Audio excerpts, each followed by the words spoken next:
Hi everybody, this is the Baseball Fight, the amazing, spectacular, terrific, the great one, the People's Champion. Your host, and welcome back to the Baseball Hut 2. I hope you like this video, hit that subscribe button. So, a couple of things. I did a video on Saturday on Francisco Lindor's wife, Katia, but I want to sort of clear up a couple of things because, just so you know where I'm coming from. First of all, I took the comments off because, I don't want to be like a kindergarten cop when it comes to the comments, and I just turned them off because, one, I'm trying to get some sleep, and I was out all day on Sunday, and I did not have the patience nor the time to be defend myself because I have an opinion. Now, the only reason I did that video, and I'm doing this video, is for one simple reason. New York Mets collapsed in 2025. And I had said many times, I said the moment the Mets lost the season, that I was going to have to go the dark hut route. Meaning that I was going to get very mean and very nasty because I'm sick of losing and I'm tired of this team collapsing like this. It is statistically impossible, again, for a team to have a collapse. This has happened 3 times in the last 17 years. Or 18 years, whatever it is. So I'm very concerned by that. So I've taken it very seriously. And I want to know why this happened this last time, because I feel that it needs to be addressed, and this cannot happen again.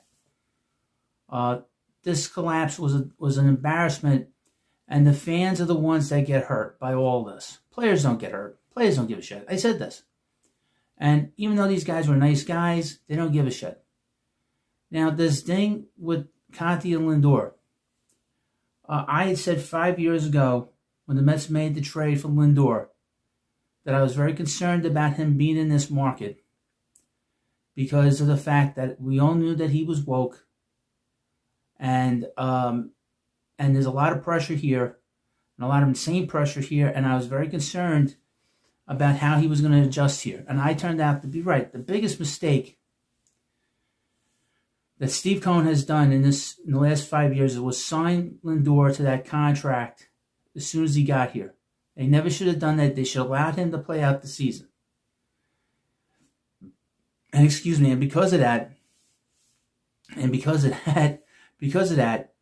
they're stuck now with this contract. And we've had 5 years of high marks, but a lot of disappointments. And there are some real issues here now with this player. And the fact that we have a sort of, file now on him to where he has issues with teammates. He has a history here that we cannot ignore. We cannot ignore him doing the thumbs down in 2021. And that first year was an eye-opener, and it showed his immaturity as a person and as a player. From the whole thing, the little scuffle he had with Jeff McNeil, to him showing up in the middle of this press conference saying that they were arguing over a possum or a raccoon. Very immature, and he's shown that. And this thing with Soto is embarrassing. The fact that he did not call Soto when the Mets signed him bothers me. It also bothers me that this was a player that the media, and always be aware of the media, when the media is saying that some guy is the captain of the team, beware, okay? The media's been pushing him and pushing him and pushing him on us as the captain of this team. Did we ever see these kind of problems with, say, Keith Hernandez? Now, we do know about the little scuffle he had with Darryl Strawberry at the end of his Mets run. But that's at the end of the run. And, you hang around people after a while, you'll get on each other's nerves. We never heard this stuff about Keith. We never heard this stuff about Gary Carter. We never heard this about John Franco. And the only thing we ever saw with David Wright was the thing with Noah Syndergaard. And if you watch that documentary, David said the biggest problem wasn't that he was eating, was that he was doing it in front of the press. And that's why he had to sort of make an example of him. But the fact that this is still talked about, and now we have a record here. He didn't didn't get along with Jeff McNeil. Promised he got into a scuffle with McNeil the first year they were here. He promised him a car if he won the batting title. It took him 2 years to give him that car. He doesn't call Soto. And now we have this thing with Brandon Nimmo. Now, I can understand Nimmo being irritated that they were wanting to make him the captain, because Nimmo had been here a long time. But I would mention this, in all fairness, Brandon Nimmo is not an all-star. Okay, he's a very good player. He's a good everyday player, but he's just under an all-star.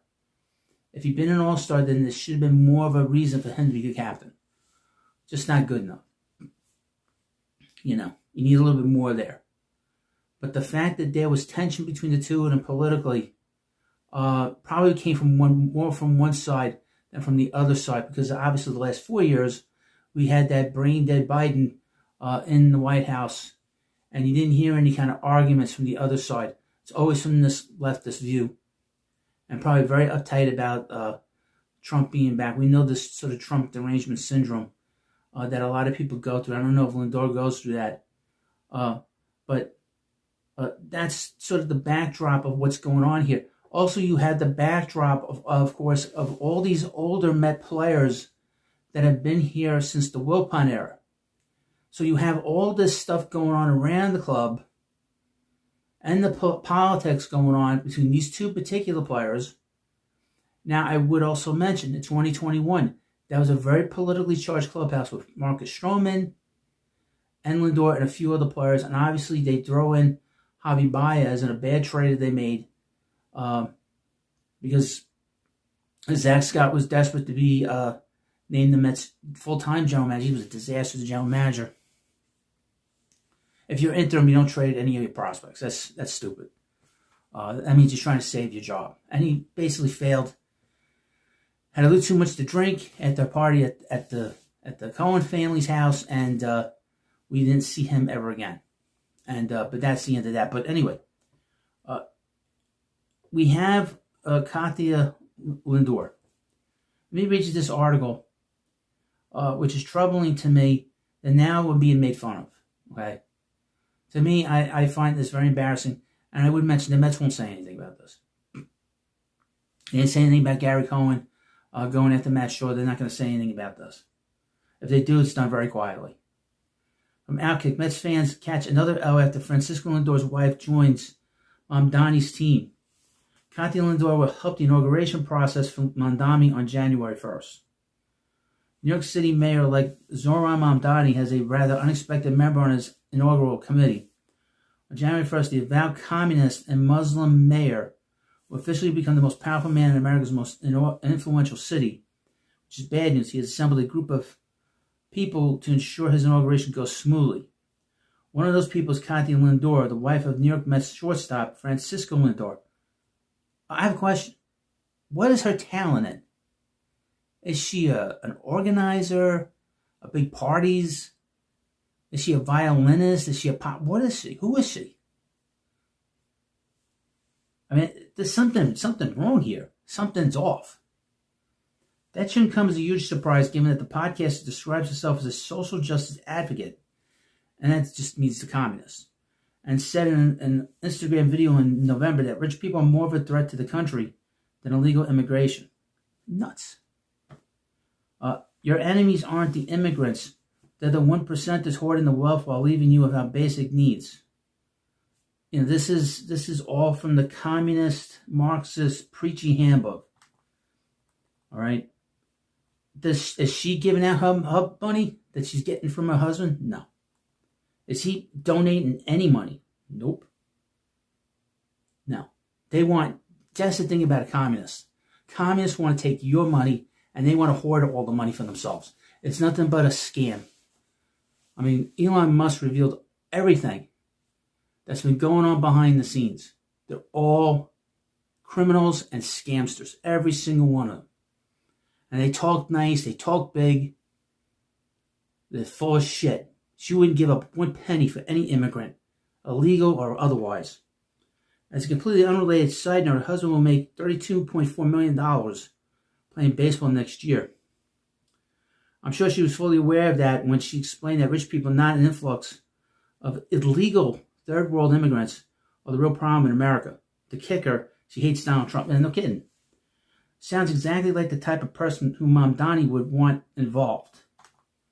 She is a puppet of the deep state, the globalist deep state.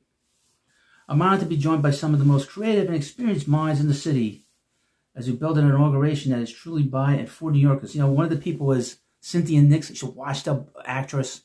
John Turturro, another guy, another actor, another puppet. And Mamdani said, of the 48 people who will be on the 48 people, who are these other people? It's been a rough offseason for Mets fans. Pete Alonso, Edwin Diaz, Brandon Nimmo, and Jeff McNeil all left, and not much talent has replaced them. But the good news, the wife of the team's best player is helping. Well, he's not the best player anymore.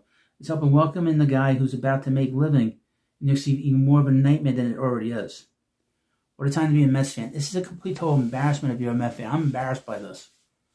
Now, I would mention about Juan Soto. Last week he said, I guess in the Dominican, he said he has no problems with Lindor. He's a professional. All he wants to do is play baseball, and he's a professional player. And you see it. We saw it. As the season wore on, he got better and better and better and better. You know, with Lindor, we've seen this sort of the first 3 years here. He struggled in the clutch. Okay. In 2024, he played, his offense was great. But the problem is with him is that that's the best we're going to see. We've seen the best of Lindor, okay? He's going to be reaching that point where he's not going to produce the kind of numbers that he has produced for the Mets that he will moving forward. Mets have to get him out of here, okay? I talked a lot about this over the last, really since he got here. I was never a fan of it wasn't like I was a fan of the trade. The trade is one thing. But to sign him so quickly without him coming in here and getting his feet wet. His first year was probably a bigger disaster than Carlos Beltran's. Because Beltran didn't take it out on the fans. The following year he kind of got a little snippy when he didn't go out for a curtain call, but then eventually went out and that was the end of it. But with Lindor, we've seen him be very immature. I mean, that's the best way to describe it. Now, here's the thing. I do these videos, for my own entertainment, your entertainment. I didn't really want to do these videos on her. But I want to know what the hell happened at the end of the 2025 season. I want to know why this team couldn't get along. I want to know what exactly was the situation that happened there. Okay? I'm not in the clubhouse. We're not in the clubhouse. And again, we're not going anywhere. These players are going to be leaving in about 4 or 5 years. I will say this. If we have continued problems from Lindor going into and finishing at the end of 2026, Stearns is going to get rid of him. Okay? So we have to figure out what the hell is going on with this player that he can't grow up. And I would say this about wokeness and communism. These people think they're better than just the average person or the person that's working their ass off. Okay? I work my ass off every day at my job. Okay? And I don't need some, excuse my language, some hoochie mama who's got a millionaire husband tell me I'm a bad person. Call me names, just like all the other fools that have been coming in here, writing to me, telling me I'm a terrible person because I want to see my Mets win and I don't care about her activities or her freedom of speech. Okay? She can say whatever the hell she wants.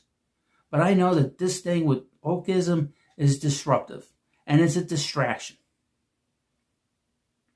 It's a complete total distraction from what's important here, and that's winning games and getting this Mets team a championship. Okay? That is a distraction. If you're all involved with that kind of side of the political spectrum, you're constantly distracted. And to be honest with you, some of the politics in this whole thing is evil. Okay? And satanic in nature. And for people to sort of come in here, I've had a couple of people, and long-time subscribers, don't leave. The channel does great. You're a big part of what we do here. I appreciate you coming in, leaving comments from time to time and writing to me. Don't leave, okay? I burned a lot of people off that last video, a lot of people. But some people left because I just want sports here. Look, the Mets collapsed, okay? We have to figure out why that happened. We have to talk about it. And if politics is being disruptive within the clubhouse, it has to be addressed. And here's the thing, like I said in the last video, folks. I saw this in the comic book industry. When these people, and I'm talking about these communist, wokeness people, it's just communism. When they get into men's spaces, it is extremely destructive, okay? But it's meant to be destructive.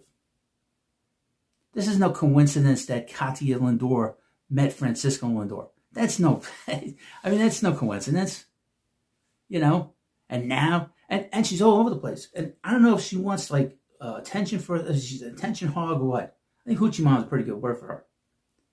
Because one minute she's a violinist, next minute she's working on Mom Donnie's, party, and then next minute she's a podcaster. Next minute they're taking pictures on the red carpet somewhere. What the hell is going on here? Something very fishy about it. And like I said, I feel like we're all being scammed in some way in this situation. I really do. Something doesn't fit. Something doesn't feel right. Well, I'm not going to have comments on this video. But because I got to go to bed, I got to get some sleep, and I'll be busy tomorrow. But the comments will come back on other videos, but not on this video. Sorry.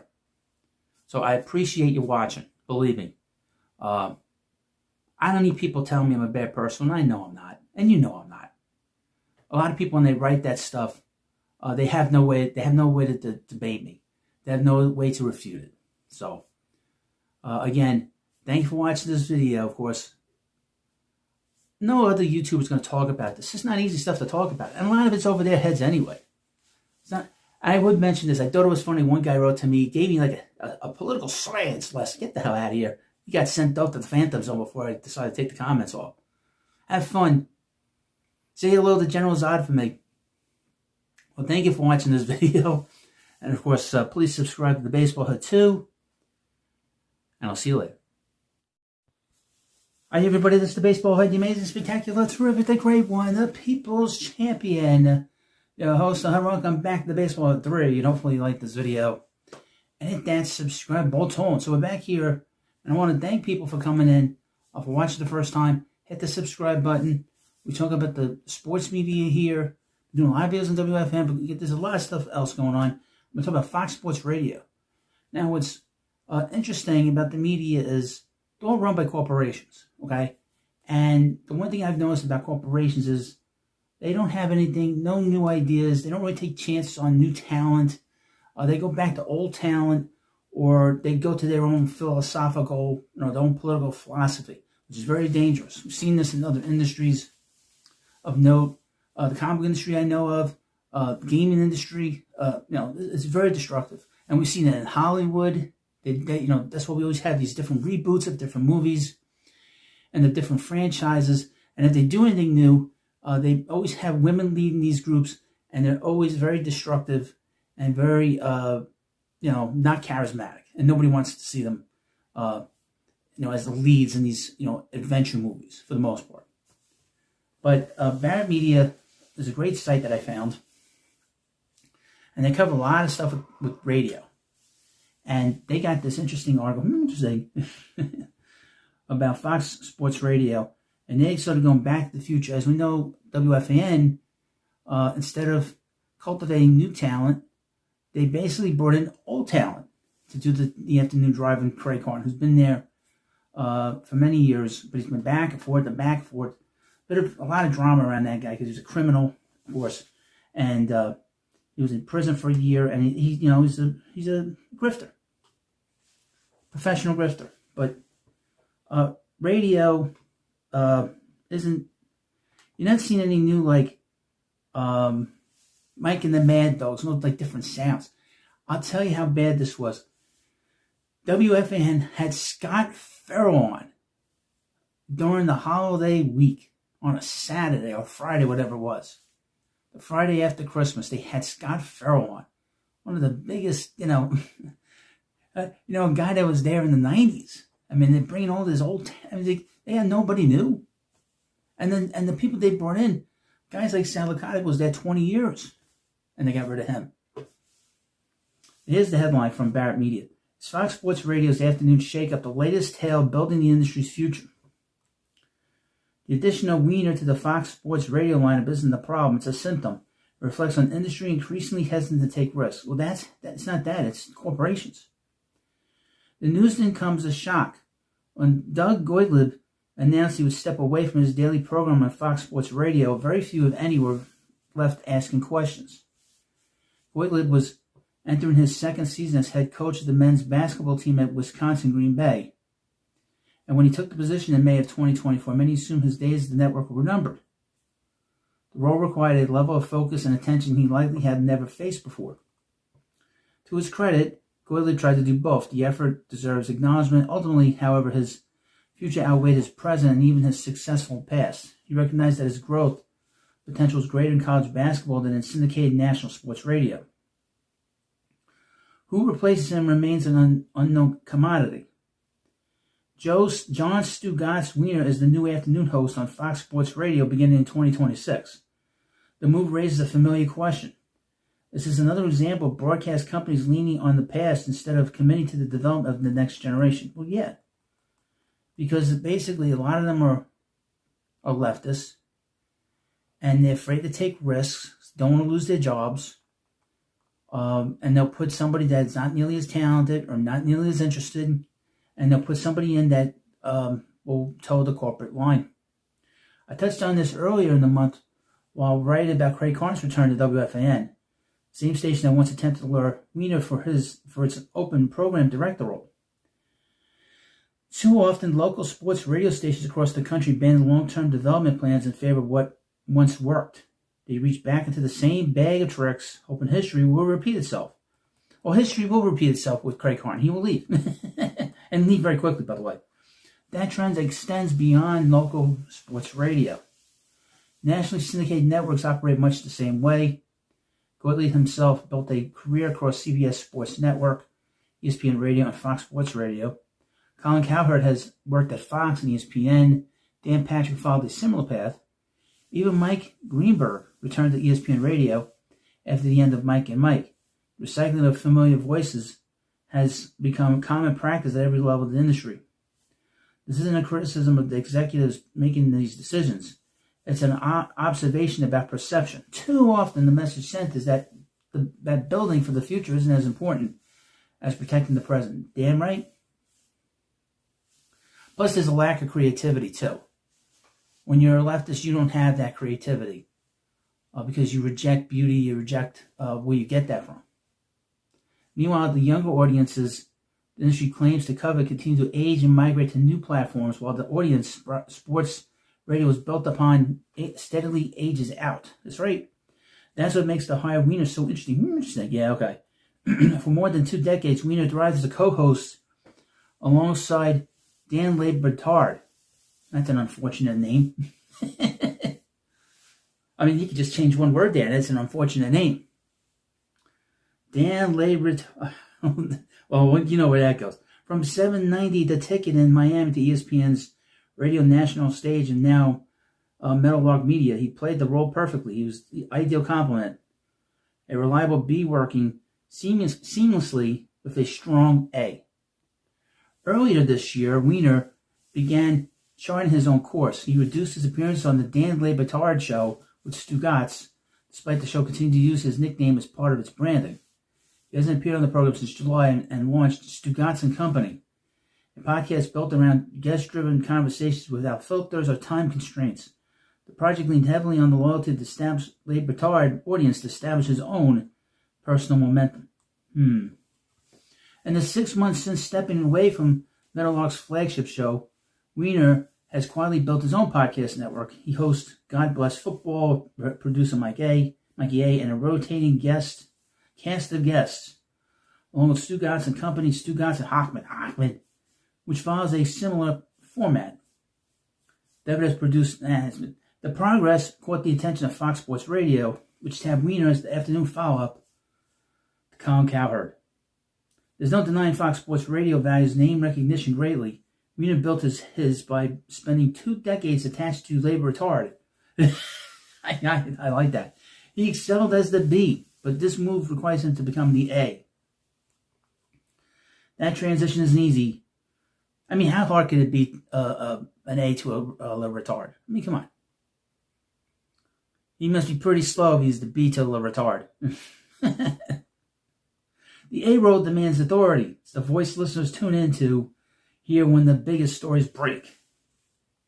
For most of his career, Wiener reacted, responded, and amplified. Now he must drive the conversation. Whether you command attention... Wait a minute. Going through this article, it's like a total, contradiction. Still, the larger issue isn't Wiener. That's good. The move once again highlights how rooted the industry remains in its past. Contrast this with Westwood One Sports, which announced their lineup set to debut Monday. Instead of leaning on a familiar industry name, they recommend a calculated bet on the future by hiring Drake Toll, young, ambitious, and multi-platform savvy. Toll blends experience from the Savannah Bananas and the Locked On Podcast Network. So, a corporation. Locked On Podcast, that's a corporation. You know. I think that's the gambling racket. The same can be said about the addition of Chris Black and Anima among other names on the new network. That's a different kind of thing, and is disrupted by design with a focus on meeting. These are all corporate people. These are all corporate shows. Okay? Everyone mentioned in this are corporate. Okay? That means you're going to essentially get the same message. Whatever that message is, it's the same. But again, these companies are not creative. Okay? They don't know how to be creative. You know, they don't take risks because, one, they're afraid to. They're all afraid of losing their jobs. You know, the sort of the cycle in radio, in particular, doesn't last long. WFAN went through this cycle of 2 years of shows, and then they got rid of them. And I think prior to that was like 3 years or whatever it was. And they'll recycle this. They'll go through a recycling again. When that will happen, I couldn't tell you. But I do know, and I feel this way, just with WFAN in particular, Craig Carton's not going to be there long. Comebacks don't last that long. And it's the third comeback, or the second comeback, the third time around. Now, the first time around was 10 years. The second time around was 3 years. This comeback will be less. That's just how comebacks are, you know. We think he's going to be there another 20 years. That's not going to happen. That will not happen. Be very surprised if that happened. In one particular place. But this is what's interesting about the radio, and really about media, is because they're all run by leftists, they have no creativity. And they bring in people that they agree with. They have to agree with them.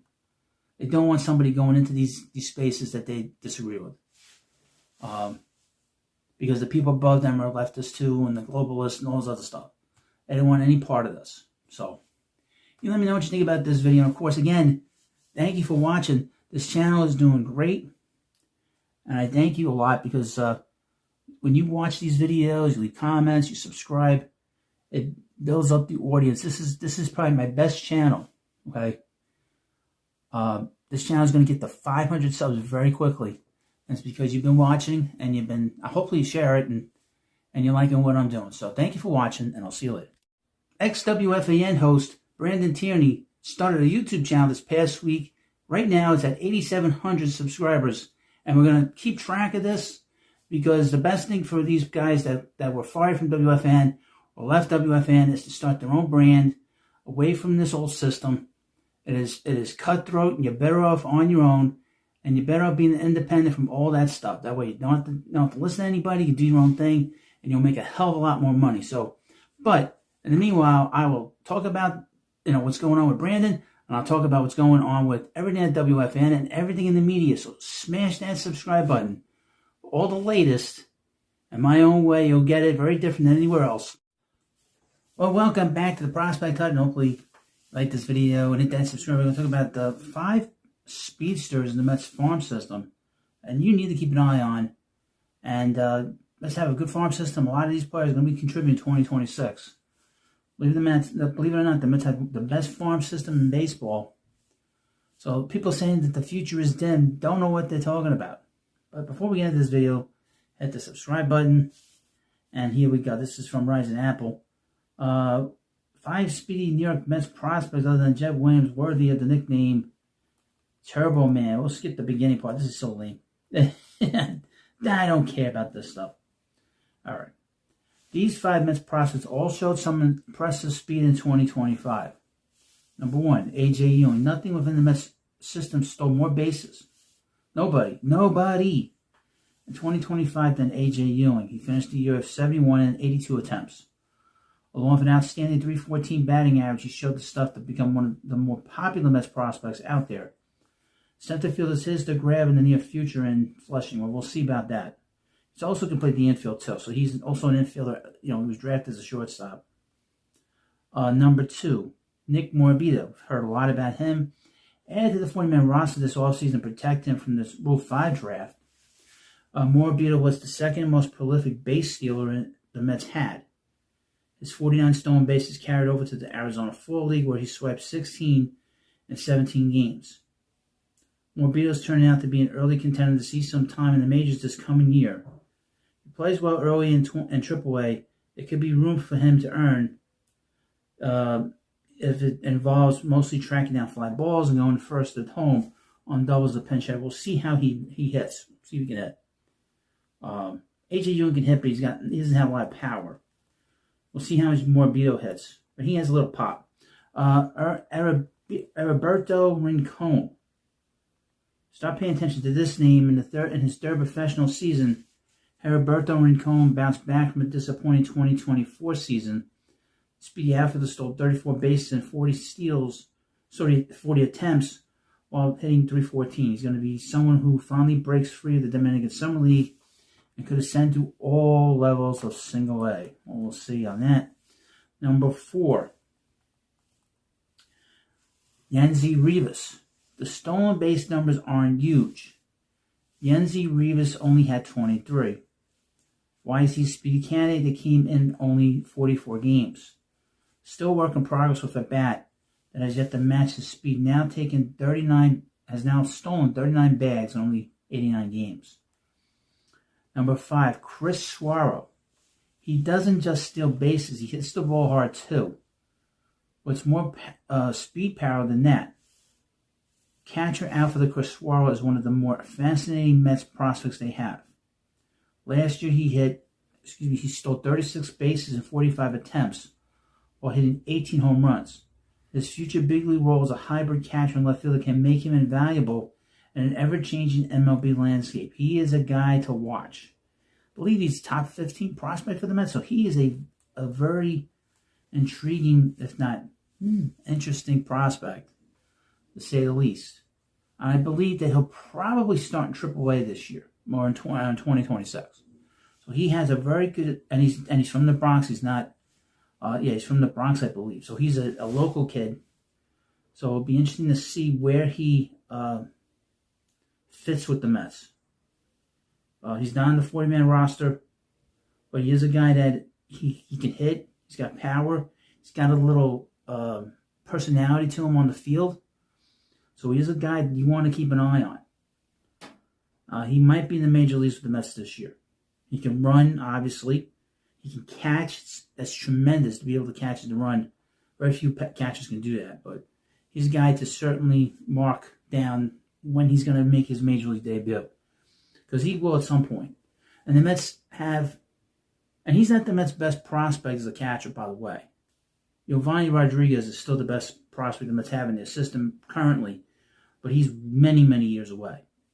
But this kid's on the doorstep, so keep an eye on him. Oh, thank you for watching this video. And, of course, please subscribe to the Prospect Hut, and I'll see you later.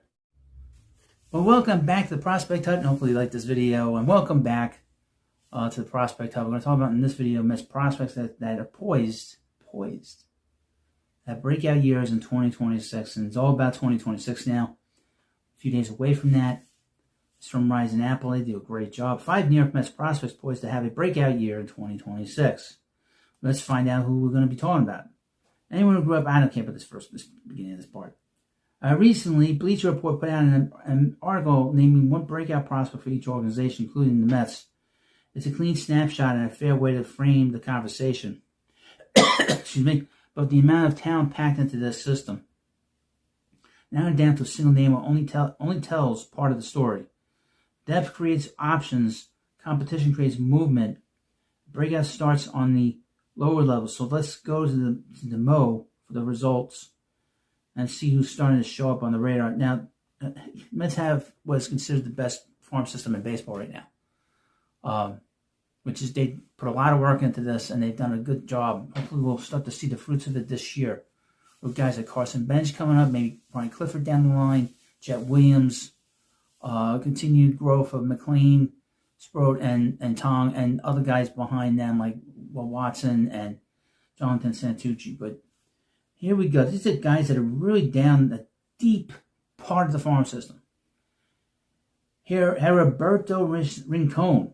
Heriberto Rincon has been building his case since signing as an amateur free agent in January 2023. The 19-year-old outfielder has spent the past 3 seasons with Mets Orange and Dominican Summer League, and this year the production caught up to the projection. Rincon hit .314 with a .383 on-base percentage with an .831 OPS, I guess, means over 185 at-bats, collecting 16 extra base hits among his 58 knocks, while keeping his strikeout rate at a tidy 15%. He drove in 27 RBIs, scored 42 runs, and stole 34 bases, flashing a well-rounded offensive profile that continues to improve. Edwin Lantigua. Lantigua signed as an international free agent in January of 2024, picking up a $950,000 signing bonus in the process. The 19-year-old outfielder started off in the Dominican Summer League, splitting time between Mets Orange and Blue teams before making the jump stateside in 25. In the Florida Complex League, he hit .288, over 153 at-bats with 27 RBIs and 23 runs scored. What stands out for Lantigua was his 33 walks, 29 strikeouts, a 15% strikeout rate, and 10 extra base hits mixed into 44 total hits. Now, with Lantigua, he's like a top 30 prospect. So he's a guy that they really need to focus on. Jose Chirios. Jose Chirios is a 21-year-old right-handed pitcher who was signed as an international free agent in 2022. He started in the Dominican Summer League with the Mets Orange squad before spending the last 2 seasons between the Florida Complex League and the Single A St. Lucie. In 2025, across both clubs, he pitched to a 3.01 ERA, allowed 51 hits and 36 walks while striking out 73 and 71 2/3. His ability to keep the ball in the park has been a highlight, allowing just a .13 home runs per 9 innings while holding opposing hitters to a 195 batting average. His control was an issue as he allowed a 4.5 walks per 9 innings, which has been a theme in his short career. Well, he's got to clean that up. Next up, Josmir Reyes.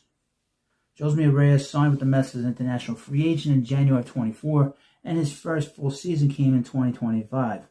The 19-year-old catcher spent that year in the Dominican Summer League with the Mets Orange squad and put together one of the most polished offensive lines in the system. Reyes hit .300 across 150 at-bats, driving 28 runs and scoring 28.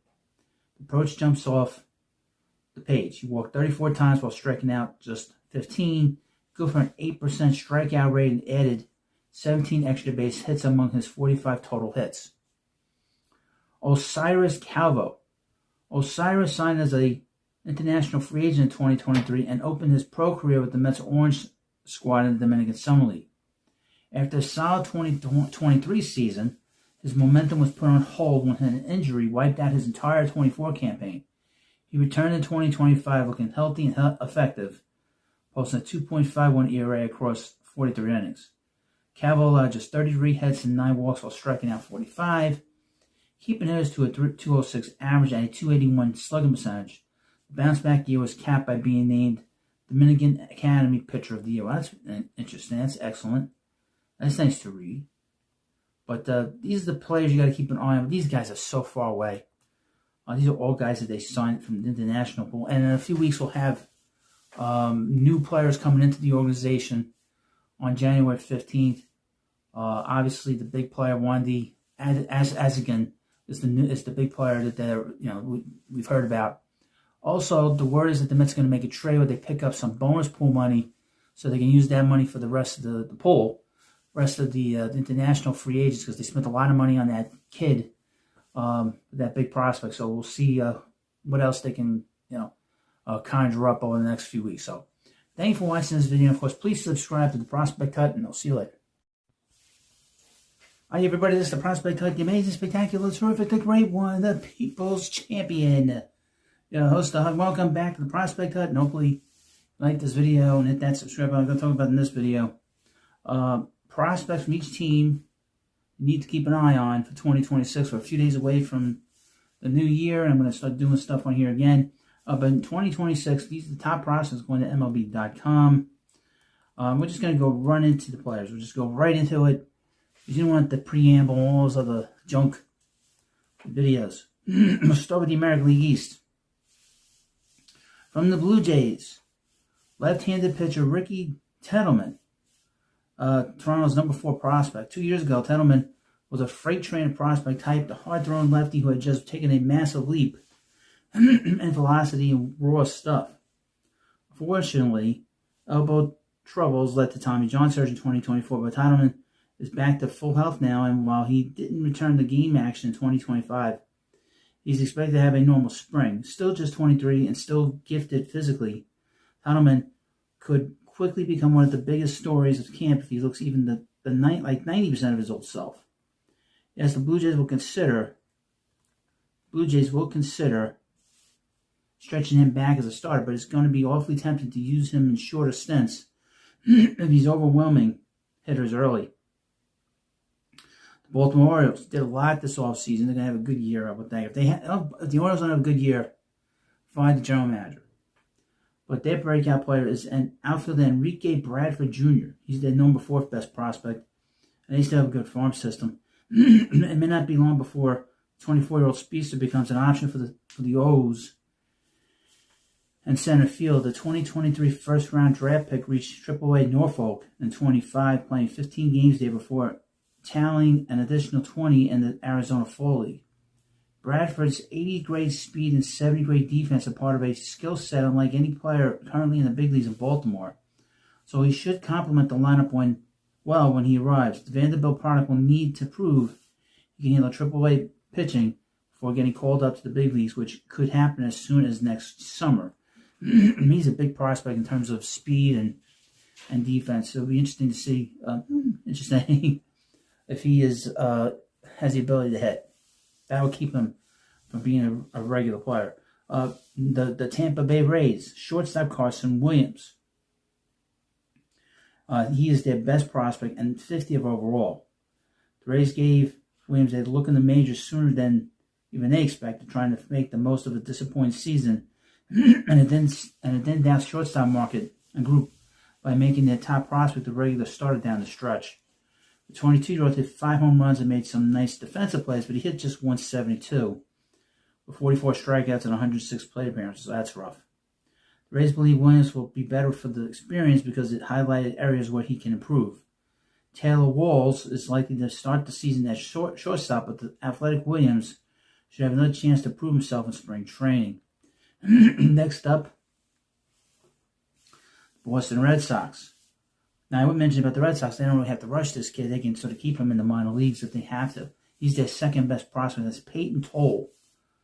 Red Sox fans got just a taste of Toll late last season and none sweeter than when he stood tall in his major league debut against Pirates stud righty Paul Skeens. With his hulking frame and high 90s heat, the Toll brings a sense of excitement each time he takes the mound. The Red Sox experimented with him in the bullpen late in the regular season for one playoff outing at Yankee Stadium. It'll be interesting to see if Toll can pin down a spot in the rotation spring training. To do so, he will need to improve his secondary offerings. Next up, the New York Yankees. Spencer Jones, number 4 prospect and 99th overall. With light tower power and improved consistency, Jones is knocking on the big league door of legitimate chance to force his way onto the opening day roster. 6'7" outfielder is coming off his most consistent pro season, hitting .274 with 35 home runs and 80 RBIs across AA and AAA. Added to the 40-man roster in November, Jones spent part of this offseason working out at Yankee Stadium. Though swing and miss will probably always be part of his profile, the Yankees believe Jones' athleticism and muscle have positioned him to compete in a crowded outfield picture.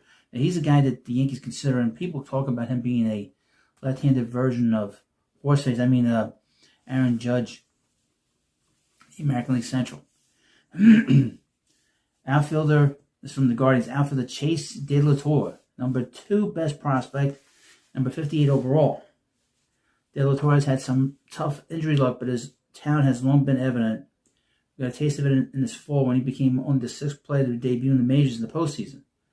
The 24-year-old made a solid impression during the Wild Card Series, and he could make a larger impact in 2026. De La Torre will be in the mix for Cleveland's opening day roster, and provided he stays healthy, it's tantalizing to think about how he could help over a full season given his blend of size, athleticism, power, and plate discipline. Next up is the Royals. Catcher Carton Jensen, KC's number 1 prospect, 39th overall. After making his debut in September, hitting .300 with a .941 OPS and impressing in all facets of his game, Jensen will compete for an opening day roster spot 2026. The Royals view the 22-year-old Kansas City native as an integral part of their team for next season and the future, bringing a blend of power and on-base ability to the lineup. Jensen has vastly improved his defense over the last few years in the minor leagues, so the Royals feel good about having him as Salvador Perez's backup behind the plate while also having both get at-bats at DH. Next up, the Tigers. Infielder Kevin McGonigal. What's that name? Detroit's number 1 prospect and number 2 overall in Major League Baseball. I remember a guy, that doesn't matter.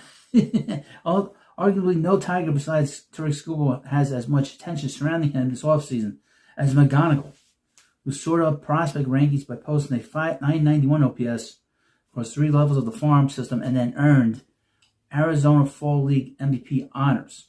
He's expected to be in Major League Camp come spring training with a chance to put him in position to make his MLB debut at some point in 2026.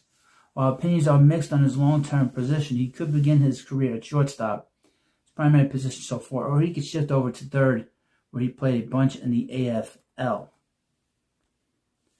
Next up from the Minnesota Twins, left-handed pitcher Connor Prielipp, Minnesota's number 9 prospect. Minnesota has a cadre of extremely exciting position players on the right, but if you're looking for the potential for more early impact, keep an eye on Prielipp. The hard-throwing lefty was a second-round pick out of Alabama in 2022, and although he's had some trouble staying healthy, he's been electric wherever he's been able to pitch.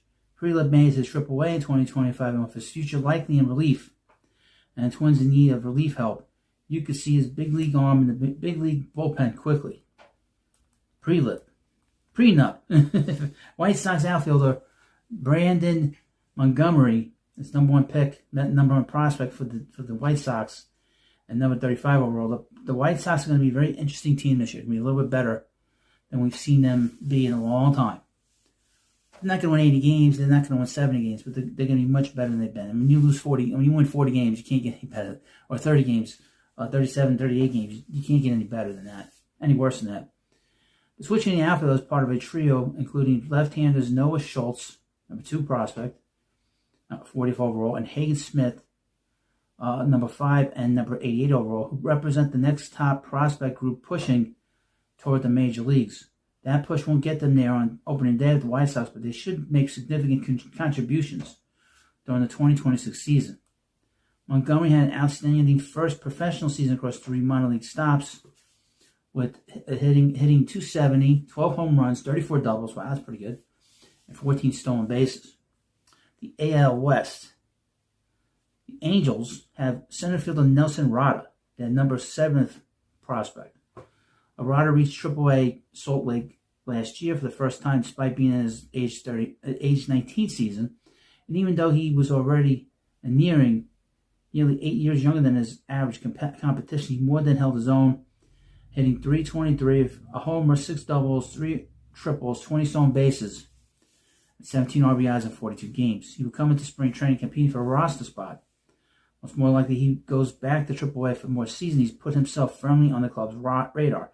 The one thing about the Angels, they always rush their prospects. I don't know, it's not consistent. They always rush their players. This might be another rush job on their part.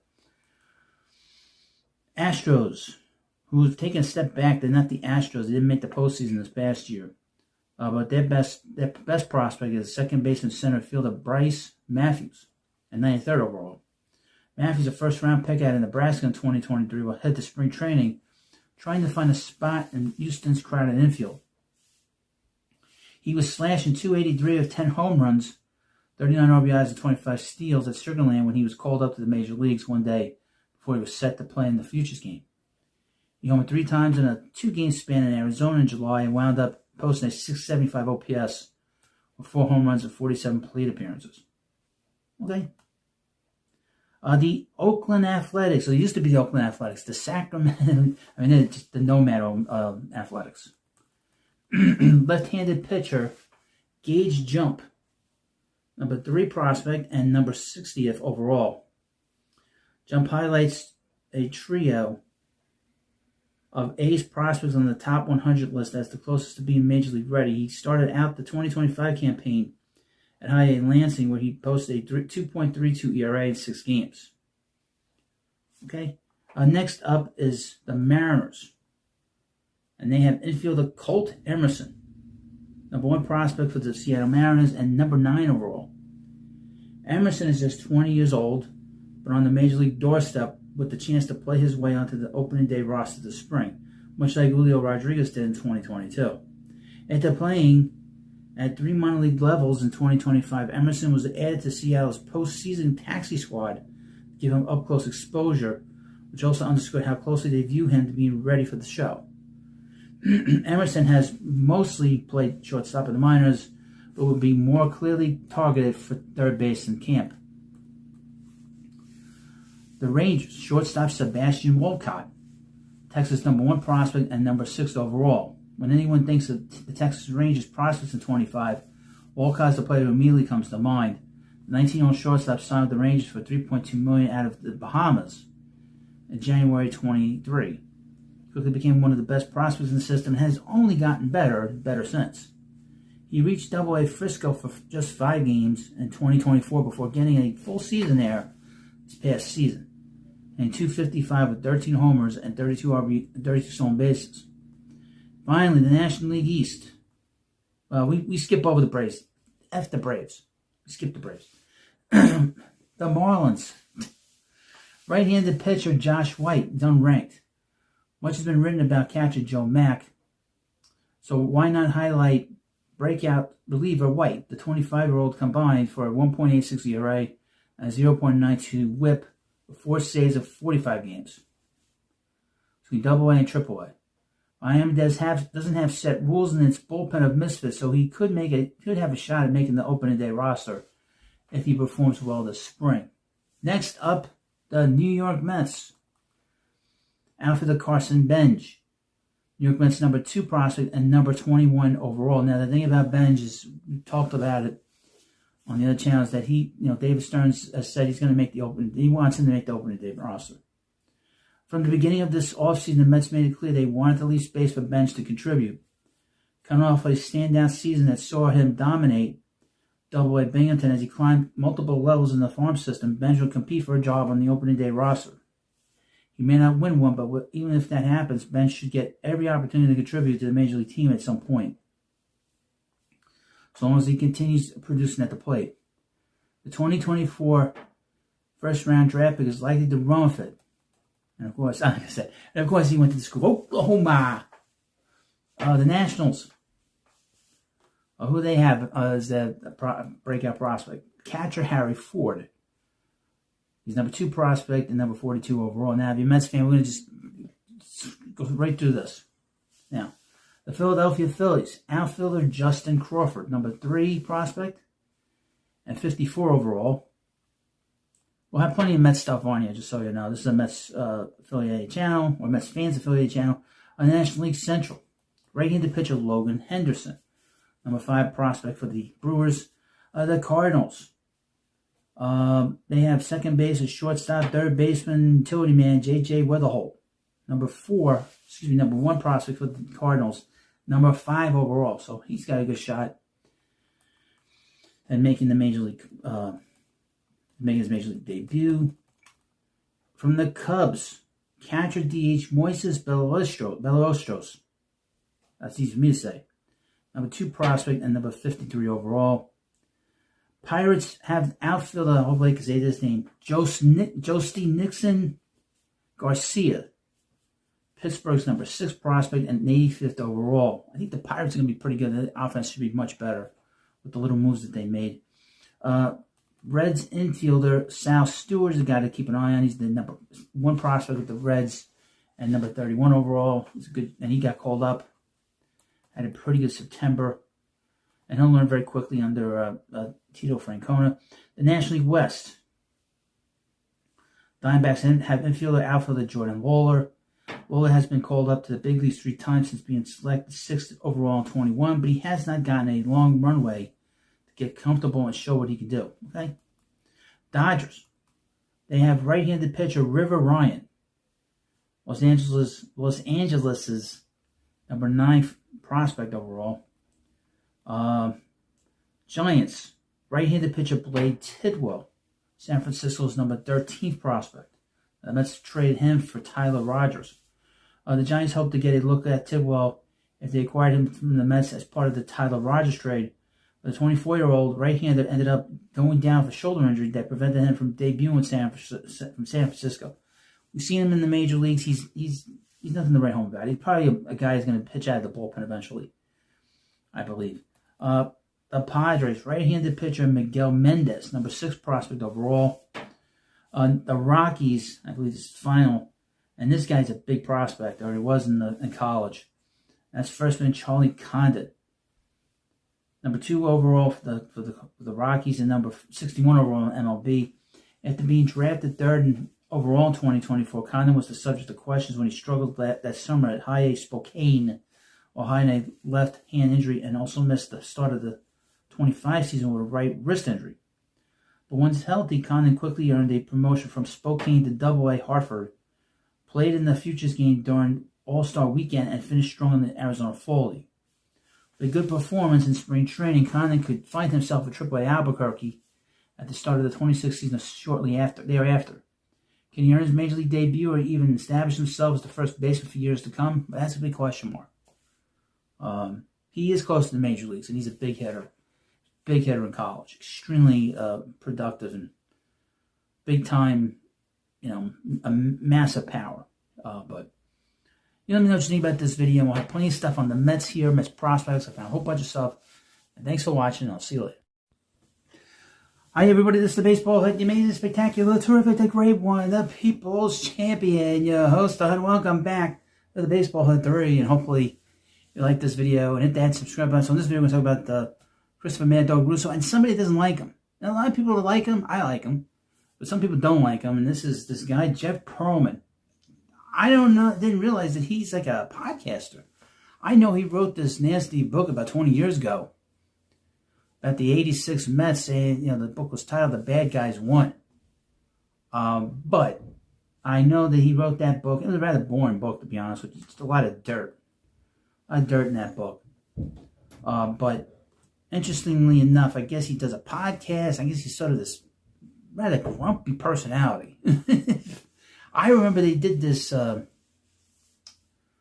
documentary on the 86 Mets years ago, and he was part of it, and he's talking, and then they had him talking, and he was talking about the 86, and then it's like a blank stare. Blank stare after he talked. So they're talking, and really it was very bizarre. I'm surprised they didn't edit that, but it was a very bizarre way he said it and what he was ever talking about. This is from Awful Announcing. He had a lot to say, maybe too much to say about the Mad Dog. The Mad Dog is unique to himself. He's not cookie cutter. A lot of the times you see these guys that do commentating. They're all the same. All the same, dress the same, talk the same. And the women, oh my God, you see these women discussing sports, all sound the same. All the women are even weird because aside from 2 or 3 different women, they all sound the same, and it's the weirdest thing. I watched the NBA the other day on Christmas Day, and I guess that woman, Dorothy Burke, I think her name is, she sounds like a robot, like a female robot. Very strange. She sounds very similar to the lady that does the Athletic play-by-play. She sounds the same. It's weird. And a lot of women out there that do all that sports commentating all sound the same. It's very bizarre. Anyway, headline from Awful Announcer: Jeff Pearlman doesn't understand why anyone still listens to Chris Mad Dog Russo. I just actually don't get the shtick. Well, Jeff Pearlman looked up at a dinner TV, saw Chris Russo talking about the Bears' Super Bowl chances, and decided he needed answers. The author and podcaster went on to an extended rant in a recent TikTok video, questioning why Russo at 65 still has a prominent platform in sports media. Pearlman made it clear he has no personal beef with Russo, even though Russo has apparently said some mean things about him over the years, but generally doesn't understand why people still listen. I think he kind of had beef. He's got a beef. I don't have a beef, but I have a beef. I know he said some bad things, but I'm going to go after him. Okay, that makes a lot of sense. He sounds like a very petty guy, which some of these guys that have no talent seem to be very petty. Quote, I have a random and weird question, Pearlman began. I was just sitting at a dinner and I look over at the TV and Chris Mad Dog Russo was talking about whether the Bears can make the Super Bowl. And I was thinking, why does anyone listen to Mad Dog Russo talking about the Bears? Like, I don't really understand his survival. He's actually said some kind of mean things about me over the year, which I don't know why, but I don't have any beef with him. Well, apparently he's just said that. Why? Because he said mean things about you. I mean, get this guy a tissue. My goodness. Get him some Kleenex. Pearlman continued. I just actually don't get the shtick dating back to the Mike and the Mad Dog days. Even though he was much more likable than Mike Francesa, I don't get the shtick. Doesn't it wear out after a while? Like, alright, so Russo's probably in his 60s now. At some point, the whole you guys don't understand blah, blah, blah has to get old at some point, no? Why would anyone still listen to Mad Dog Russo about the Bears? He doesn't even live in Chicago. It's stupid. So let me get this straight. So you can't talk about a team in another place in this country. So I can't, as a Mets fan, I can't talk about the Dodgers. Or I can't talk about the Mariners. Or I can't talk about the Cubs. I don't live there. Does that make any sense? No. I actually don't get it anymore. The ecosystem confuses me. I'm not saying anyone should listen to me about why the Bears would make the Super Bowl, but I'm not telling you why the Bears will make the Super Bowl. I'm just a guy telling stories. I like bullshit stories, I guess. I don't really, what a bizarre take. Russo is arguably more visible now than he's been in years. He's 65, spent 19 years co-hosting the Mike and the Mad Dog on WFAN before leaving for Sirius XM, and has been hosting Mad Dog Unleashed on his own Sirius XM channel ever since. So is every WFAN host, when they leave WFAN, they go and do their own show, and it's something unleashed? See, Mad Dog Unleashed makes sense because he's a mad dog, you know. But why is BT Unleashed? Why did Brandon Tierney name his channel on YouTube Unleashed? Are we going to see Spaz Unleashed with Sal Licata? I should do a Hut Unleashed, you know? But then again, I'm never going to be on WFAN. That would be a solid career endpoint for most people. But Russo has experienced a legitimate career renaissance over the past few years, largely because of his weekly appearances on ESPN's First Take. You know, some people don't know about him. I mean, he's a radio guy. And on Sirius XM Radio, people kind of look at him as a radio guy. Now, he was at MLB for a long time doing his show. which was a great show until they brought Eliza Russo on. She just destroyed that show. But he was great doing that show for a long time, and he had this producer who was terrific, and they would go back and forth and talking about different things, and they really knew the sport. They really knew the history of the sport. But for the young kids, their exposure to him is very different. And I think a lot of them look at this: what mental institution did this guy come from? Russo joined First Take in early 22 as a weekly Wednesday contributor alongside Stephen A. Smith. The appearances introduced him to millions of younger viewers who had no idea who he was. His "What Are You Mad About" segment became a regular feature. Russo's manic energy proved to be a perfect contrast to Smith's bombast.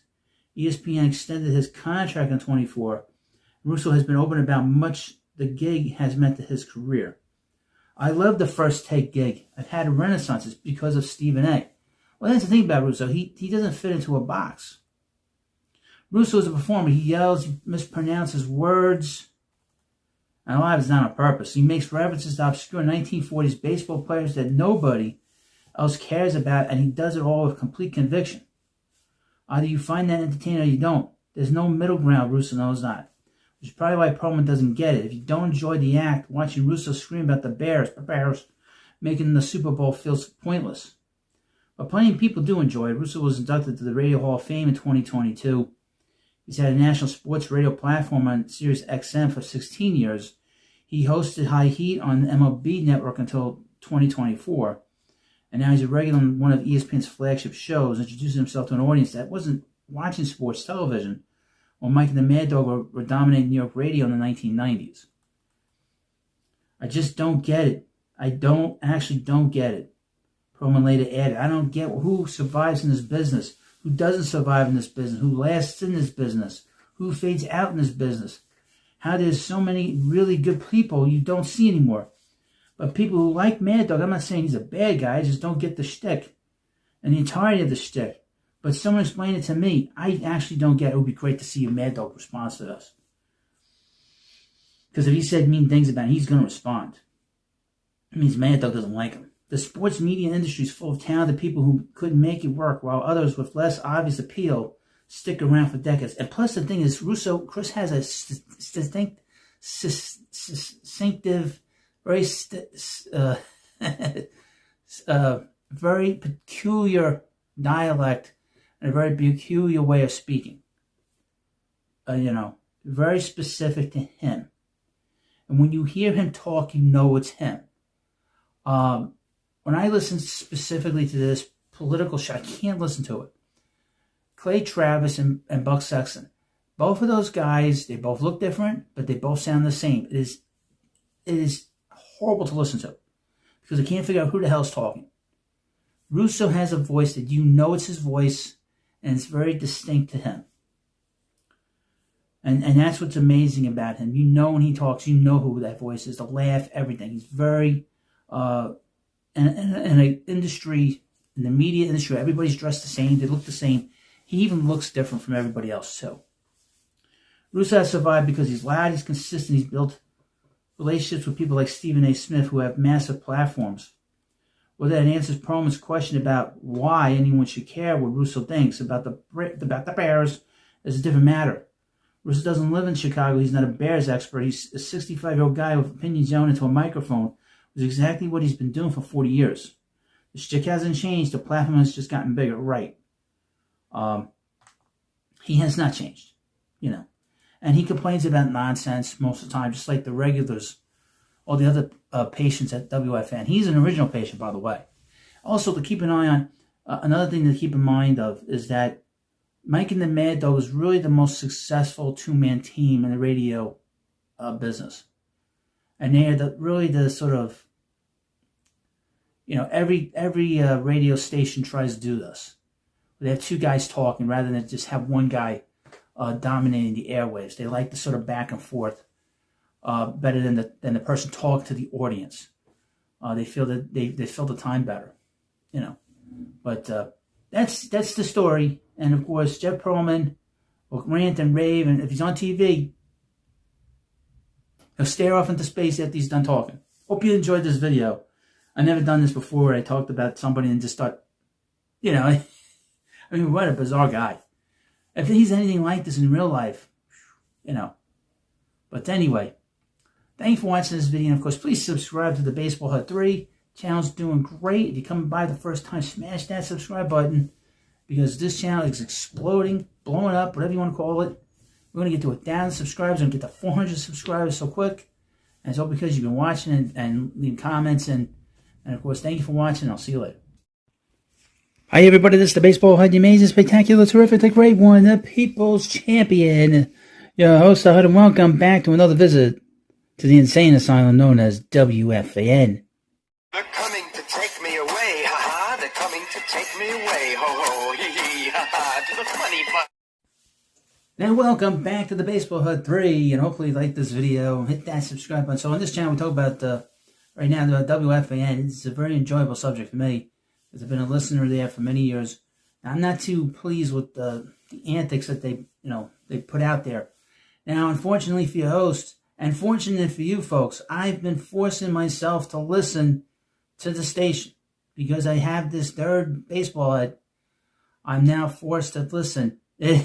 God help me. And so I have a better grasp of what I'm talking about than just say, I watched this clip, I watched that clip. It's kind of what I was doing on the Baseball Hut 2. But on the Baseball Hut 3, I'm full throttle and paying attention to the mental patients at the insane asylum known as WFAN. And they are a very interesting subject and topic, because you all like it, you watch it. I got so many subscribers on here over the last, really the last month and a half, my goodness. And before you know it, this channel will be hitting 1,000 subscribers. So I thank you. And again, watch for the first time, smash the subscribe button, okay? And that's it. But I will say, don't try to censor your host in talking about it, because this is the media, and if you don't think you can criticize the media, I'm sorry, you're a fool. You have a right to criticize the media. And, I have a bit of an axe to grind, because for 35 years, this radio station has abused Met fans on a regular basis. They've been very quiet the last few years, but they have a propensity to do that. In 2005, I'll give you an example. Mike Francesa and Chris Russo went on the air after the Mets lost the game on a walk-off, and they said the Mets season was over. And they went on and on and on and on and on. And then when callers pushed back, they said, "Oh, we're just joking." That's what I mean by abuse. They weren't Met fans, so that's the kind of abuse we've had to deal with all these years. Now I'm watching and I'm paying attention, because over the last few weeks we've had this big news that the former host, twice over, Craig Carton, is returning to do the afternoon show, and this has been very disruptive. I don't know if this has been disruptive on their payroll at WFAN, on FAN, but it seems like it has been. So where talent is being shifted around, talent has been fired, update people were let go. Erica Herskowitz has been there for 30 years. Rich Ackerman was also a guy that was there for many years. They had gone. They were both let go. So they lost money. We also know that Sal Licata and Brandon Tierney were both let go. Now they say they weren't fired, that their contracts weren't renewed. I take that as a fire. Basically, a pink slip said, basically, get the fuck out of here. Basically what they told them. But I think out of guilt, and probably because of the respect that they have for these two guys that, professionally, they allow them to stay on the air for at least another week or two before they left. Also, Evan Roberts and Tiki Barber, who had the afternoon drive, or as we like to call them here, Uneven Evan and his husband Tiki Barber. Now, in all due respect, people are thinking, why am I saying that? Well, Uneven had said that Tiki and he were in a marriage, and he could not leave the second marriage after his first husband, a.k.a. Craig Carton, left. He couldn't go back to the first marriage. He said it, I didn't. I'm sure their wives loved that comment. you know. But we've talked a lot about this, and then they've gone to the mid-morning show, and basically disrupted with the Spud, Sean Marash, as sort of a sidekick. And he's a sidekick. Last week, folks, he was on the air in his pajamas, and I swear to God, he looked like a frosted donut. Christmas style, holiday style, frosted white donut. Was not a good look.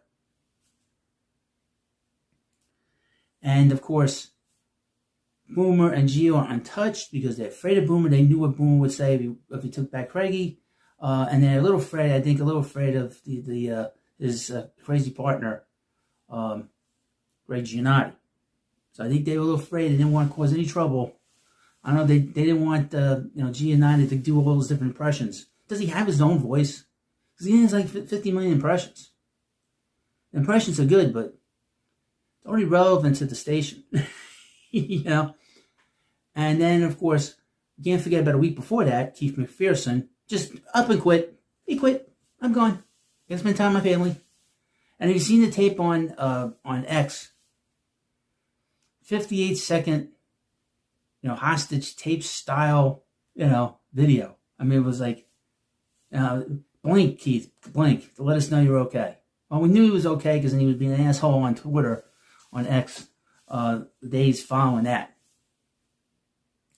But so Craig Carton is coming back for the third time. He of course, is the icon, emphasis on the con, returning after being gone, after leaving 2 other times. The first time he resigned after being indicted and being charged and indicted and convicted in a court of law because of fraud and tax evasion, all this other stuff, gambling, he really got a lot of problems.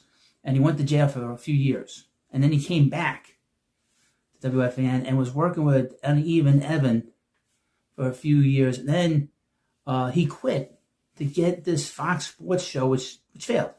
It was canceled. He was there for 2 years and it was canceled. They tried to give him all kinds of different names, Carton Show, Breakfast Balls, all those other nonsense that they tried to rebrand it. He's not a TV star. Also mentioned, as an aside, from Uneven Evan, he had a TV show with Tiki Barber. He gave that up too. Uneven Evan has had some life. He's had some luck in his life. I would mention, I had said that he got in his really, really big break when he was a kid on the Imus show. And I mentioned that someone had written to me and told me that the former program director, Mark Chernoff, had gone to school with Evan's mother. So I want to assume he did a favor for the mom. Maybe he liked the mom back in the day, and they went to school together. And she's probably, I got a son. He's a gift to God, God's gift, and he wants to be a broadcaster. Can you get him on Imus' show? And that's what happened. Because Imus never did anything unless there was something he was getting in return. And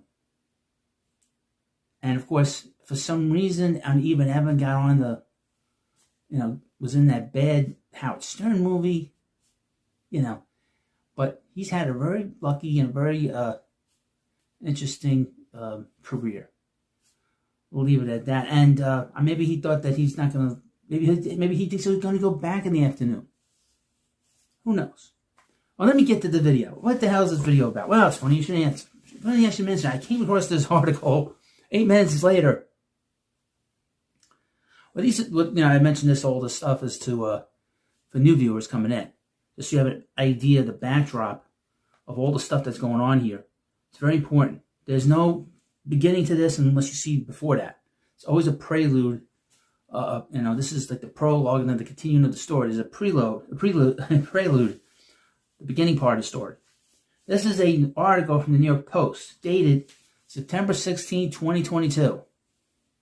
Headline: Boomer Esiason and Craig Carton get into receipts feud over arrest joke. Now, after reading this article, I've come to the conclusion that Craig Carton has a very thin skin. Very interesting, and which will provide a lot of entertainment for you folks and make me laugh too. Boomer Esiason knows better than most people. Craig Carton likes to hold grudges. When Esiason's current WFAN co-host, Greg Giannotti, was late for their Boomer and Gio morning show on Thursday, prompting the quarterback turned sports talker to quip that when his last partner was late, he never saw him again. In reference to Carton's 2017 arrest for a ticket pyramid scheme. Oh, ain't that the truth? They said he called out sick. He called out sick. He was getting by. He was getting a cavity search. He was getting a cavity search. Quote, so I'm glad you made it and you weren't arrested, Esiason said. Usually that's what happens when a partner doesn't show up. Carton, who spent a year in prison before returning to the fan airwaves on Carton and Roberts, heard the joke and was not entertained by his former Boomer and Carton co-host. So he's thin-skinned. Oh, this is going to be fun. There's nothing better, folks, than making fun of somebody that has thin skin. Oh, there's nothing better. Because then they lose their minds. I do have a receipt now, and one day when it's least expected, I will remember because I never forget. Well, that's going to be fun. Because I'm going to bring it up in this video. Carton said. Esiason was informed of the retort by the caller to Boomer and Gio on Thursday.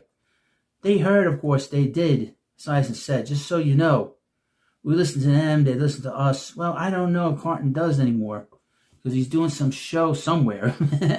I'm not sure where it is, but he's doing some show somewhere in the morning. Okay. I think it was reference. I don't know what the hell is a reference to, but Carton's new national TV venture, which was a disaster, the Carton Show, debuted on Fox Sports 1 last Tuesday, run up against the Boomer and Gio simulcast on CBS Sports. The Post reported that the early ratings had been stunningly low, but Carton was canceled. It's terrible. You know, he's not a TV star. He's annoying. You know, and he's a local guy. Quote, he's keeping receipts. He's got a long memory, Esiason said of Carton. Quote, people who have wronged him, he remembers, producer Al Duke said. But how many people has he wronged with this ticket scam that he had going? And then they used the money to pay off his gambling debts. Quote, how did I wrong him, Esiason said, preparing to list his own receipts. Didn't I do his documentary? Didn't I give him nice quotes when he was away? Didn't I give him nice quotes when he came back? Didn't I call them up on their first day and say, you guys will be number one before you know it? I guess we don't remember those days. I mean, I bought him mackerel and put it... I wonder if he put a nail file on there too, or some scene out of the Goodfellas, you know. And, you know, his wife showing up. What's Boomer doing here? What's Norman doing here? What's he doing here? The Boomer Geo crew went on to determine exactly what Cart's problem is. Quote, he likes to hold grudges, Esiason said. Then he has to go see his therapist to talk about all that stuff. I wouldn't say that unless he had said that on the radio. And he has said that on the radio. Man, he's got a lot of mental problems. But again, this is another episode. People think I'm joking around when I say this is like an insane asylum.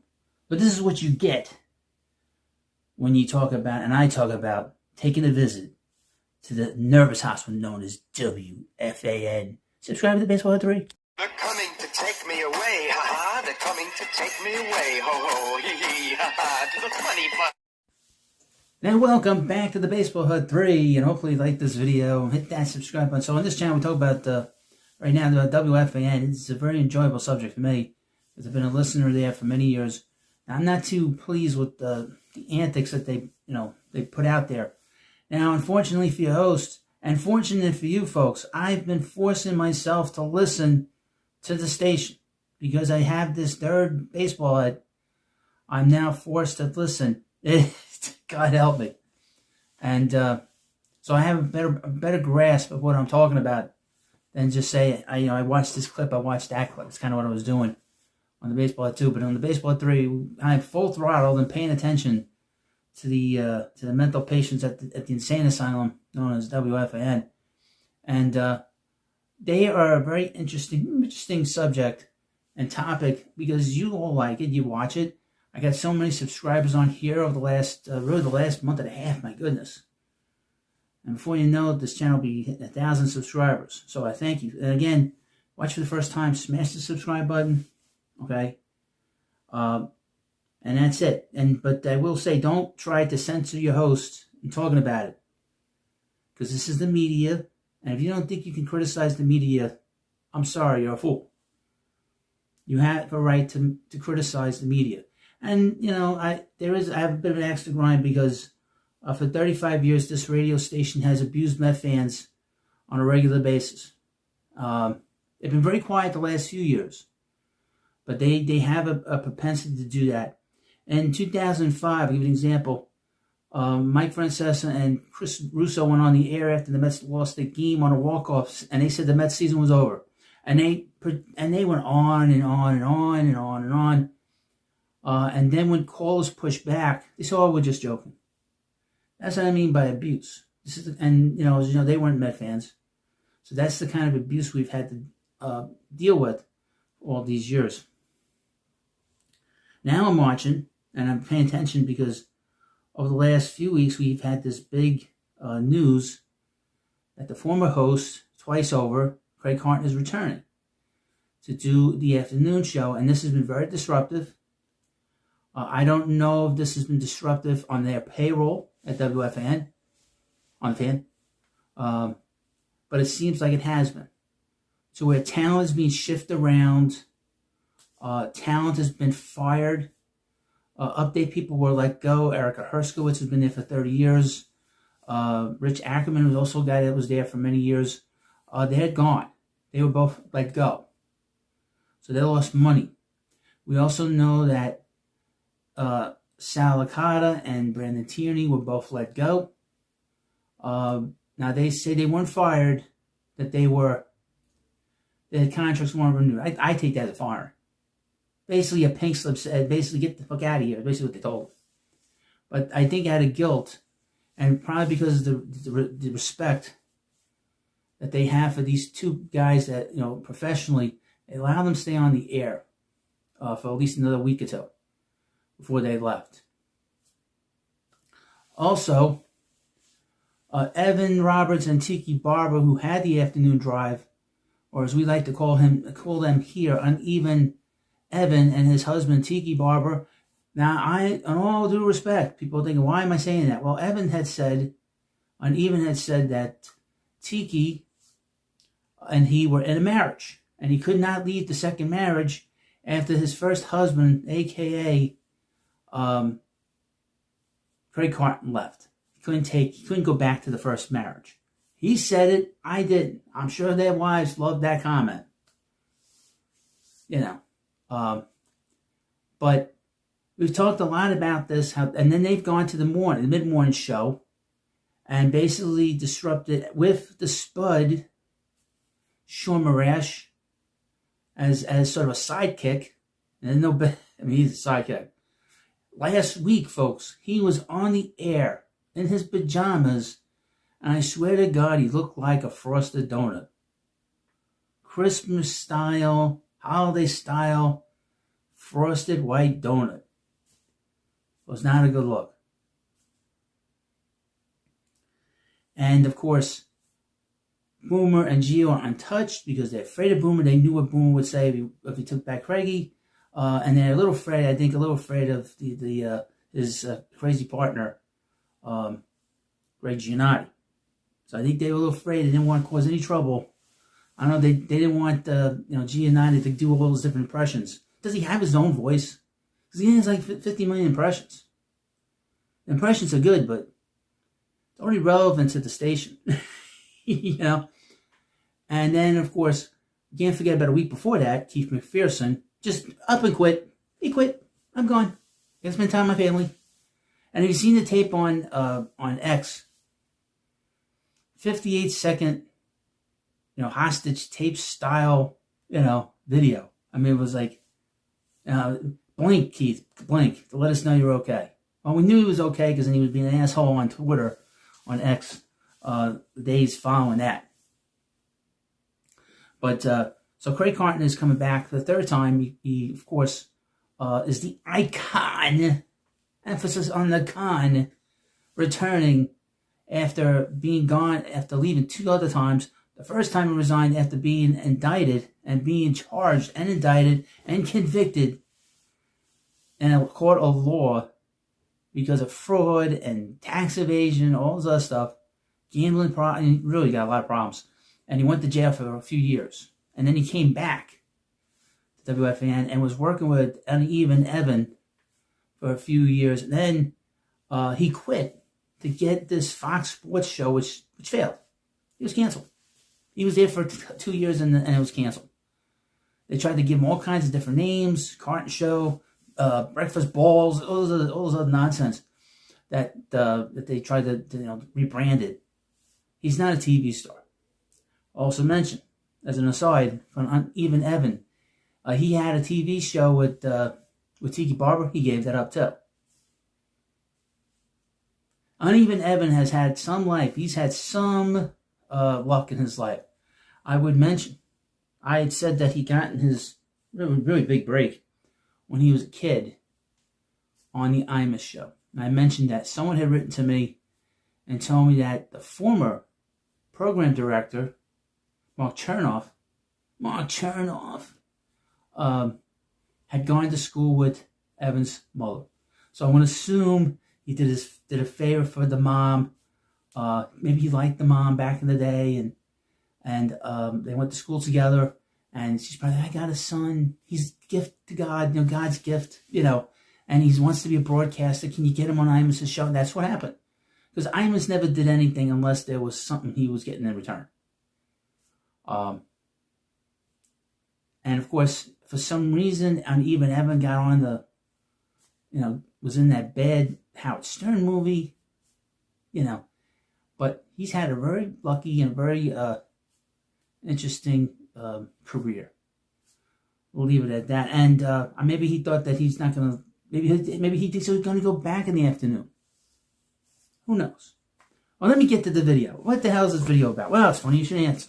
Funny I should mention, I came across this article 8 minutes later.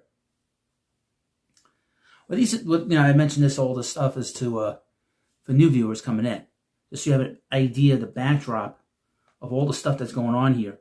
It's very important. There's no beginning to this unless you see before that. It's always a prelude. This is like the prologue and then the continuing of the story. There's a prelude, the beginning part of the story. This is an article from the New York Post, dated September 16, 2022. Headline: Boomer Esiason and Craig Carton get into receipts feud over arrest joke. Now, after reading this article, I've come to the conclusion that Craig Carton has a very thin skin. Very interesting, and which will provide a lot of entertainment for you folks and make me laugh too. Boomer Esiason knows better than most people. Craig Carton likes to hold grudges. When Esiason's current WFAN co-host, Greg Giannotti, was late for their Boomer and Gio morning show on Thursday, prompting the quarterback turned sports talker to quip that when his last partner was late, he never saw him again. In reference to Carton's 2017 arrest for a ticket pyramid scheme. Oh, ain't that the truth? They said he called out sick. He called out sick. He was getting by. He was getting a cavity search. He was getting a cavity search.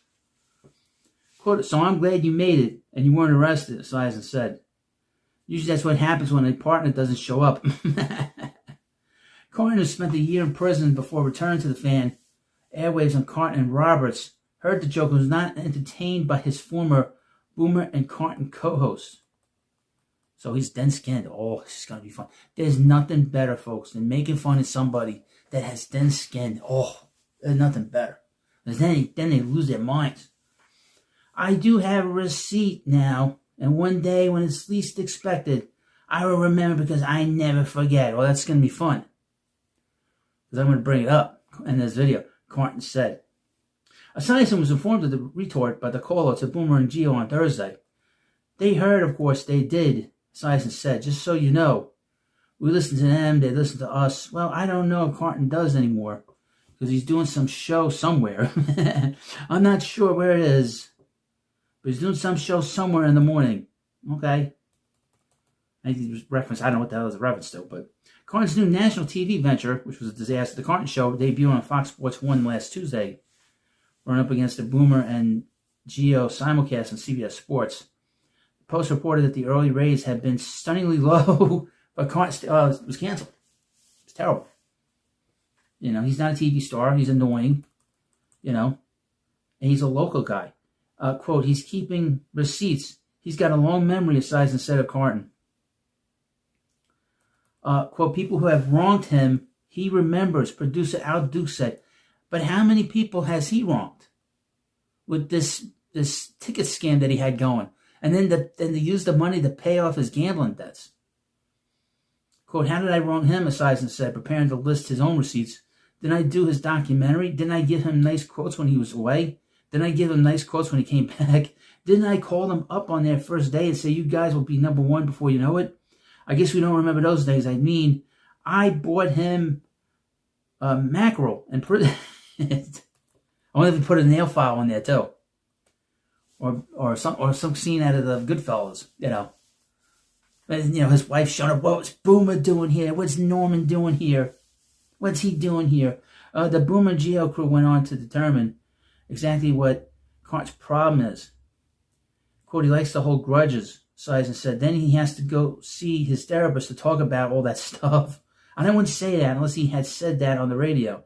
And he has said that on the radio. Man, he's got a lot of mental problems. But again, this is another episode. People think I'm joking around when I say this is like an insane asylum.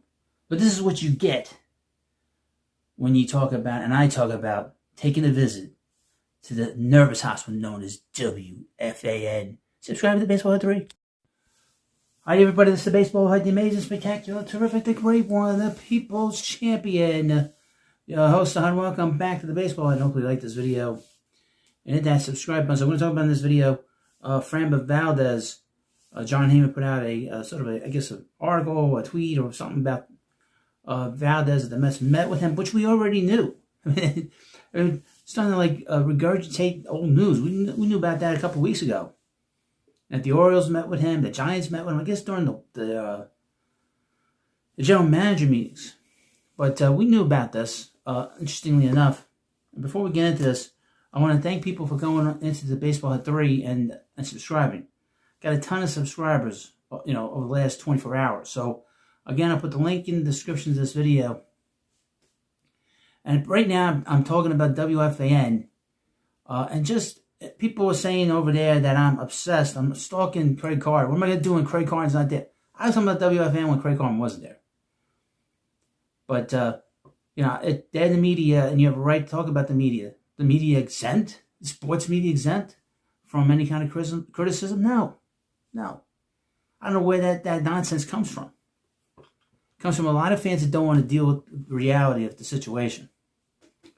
So please, of course, please subscribe. And I do it in a very fun way. I don't care what I say. You know, the one thing that's interesting is that I always used to talk about them even 10 times worse than I did. These guys that do sports talk. So what I say is not that bad, believe me. I do repeat some of the things they said, you know, in the morning show, on that morning show, but that's a long time ago. But I just repeat that they said. I don't actually say it. Little semantics. But Framber Valdez, he's the ace, or he was the ace of the Houston Astros. The issue with him, with the Mets maybe not signing him, is that he's 32 years old, and David Stearns doesn't really want to sign a pitcher to any kind of long-term deals if they're in their 30s, which is smart. I mean, why would you want to do that? He didn't sign Sean Manaea, to a 4-year deal. He signed to a 3-year deal, and the initial deal is for 1 year and an opt-out. So he has a track record. Now, he did offer a major contract to Yoshinobu Yamamoto a few years ago, and Yamamoto went to the Dodgers. And he was 25. So, you know, it wasn't like a situation where he's not willing to shell out the money, okay? It's just got to be the right player and really specifically the right age. If he's not young enough, if he's too old, why do you want to sign a guy to a 7-year deal? Like the Yankees signed Max Fried last year to an 8-year contract. Why? This isn't the 2005 situation where pitchers were pitching into their late in their 30s and 40s and still pitching great. You know why? There's no like steroids in the game, and there's no amphetamines in the game. So why are you doing that? And the best teams, folks, build their teams from within. The last pennant-winning Mets team went to the World Series because they had a young pitching staff. The reason that team did not hold up was because that pitching staff got hurt, and hurt a lot. Matt Harvey was always hurt. We know Matt Harvey had a lot of problems off the field, it turns out. He had a lot of problems on the field staying healthy. Okay, Jacob deGrom was getting hurt a lot. Okay, Noah Syndergaard at the end got hurt. Steven Matz could never get on the mound. Okay, so that's really what hurt those teams, after 2015 and 2016, was the fact that they couldn't stay healthy. So as fans, we know what builds great teams. And the teams of the 80s had a young pitching staff. And why they were so good for so many years, because they had a young staff that threw hard and was dominant. That's what makes sustainability possible. We also see on the other side, 2006 Mets, 2007 Mets, 2008 Mets were killed by older pitchers getting hurt. I mean, the Mets got absolutely destroyed at the end of 2006 when they lost Pedro Martinez and then lose El Duque right before the postseason began. Losing El Duque right before those postseason games just killed the Mets. And then you had to rely on John Maine and Oliver Perez. And you got to trust on those guys. You're screwed. And having to see Steve Traxel pitch. That's why the Mets lost that series against the Cardinals, plus the lousy pitching of Billy Wagner. But my goodness, you have to have good young starting pitching or you're not going to win. It's as simple as that. Because the guys, when they're younger, they don't get hurt as much. And the Mets have very young pitching here that has to stay healthy and has to pitch. And I think that this group can do it. I certainly think Nolan McLean can do it, from what I've seen. He has to stay healthy. We've not seen we've sort of beginning the machinations of the sort of a fully charged Nolan McLean as a pitcher, because he was a hitter all throughout his college career and the first few months of his first year or so of his career with the Mets in the minor leagues. But we saw a fully charged year and a half of Nolan McLean as a starter every 5 days. In the minor leagues and then with the Mets, he's pitched great. So the Mets have other guys here that they need to sort of figure out what they're going to do with them. Brandon Sproat is a big deal. We'll see where he goes. He might go into the bullpen. Dave Stearns has a habit of putting guys that are good in the bullpen to give them experience. And we'll see about Jonah Tong. I mentioned before, I'm not overly impressed with him, but he's very immature. He's very raw. He's very inexperienced. And you see it. Now, Framber Valdez is an ace. You can get him a 5-year deal, a 6-year deal. And if he gets hurt in the second year, you're stuck with him for like 3 or 4 more years. I don't want to do that. I mean, let's be practical here, I mean, sometimes you have to be smart about how you build your team. Now, the Mets had an issue with the clubhouse, a major issue with the clubhouse. And there's still a lot of concerns. There's something that's popped up on Friday that I'm sort of mulling over, that I'm very concerned about Francisco Lindor. And I'm sort of contemplating what to do about it. Maybe I'll mention a live stream at some point. But I don't know if I want to do a video on it right now. But Mets had major problems with that, with the everyday players. They didn't get along. We know that. Some of these guys. We know that Lindor did not get along with Soto. Okay? We know that. And I would also mention again, we know the pitching was lousy for the Mets this past season from June on. But keep in mind, the Mets did not have one comeback in the 9th inning. And I've said this multiple times. It is impossible to do that. Bad teams do that. Okay? Bad teams do that. The 2013 Mets did. The 2014 Mets did that. The 2011 Mets did that. These are teams that were bad and they won games in the ninth inning. How many times you watch SNY, you see all the wins in the ninth inning from bad teams? I mean, what about that famous game against Rivera, his last game against the Mets? And that was a bad Met team in 2013. They did not do that this year. If the Mets had one comeback in the ninth inning, they would have went to postseason, and all this stuff that has happened would not have happened. Maybe Neal might have been moved. Maybe Nimmo gets moved, or maybe Diaz stays. Maybe Alonso. Maybe we see somebody here, but clearly there was a problem, and clearly, again, Stearns wants to bring his people in here. Okay, he wants to see, and he has said after the season that he wants to see his young players play.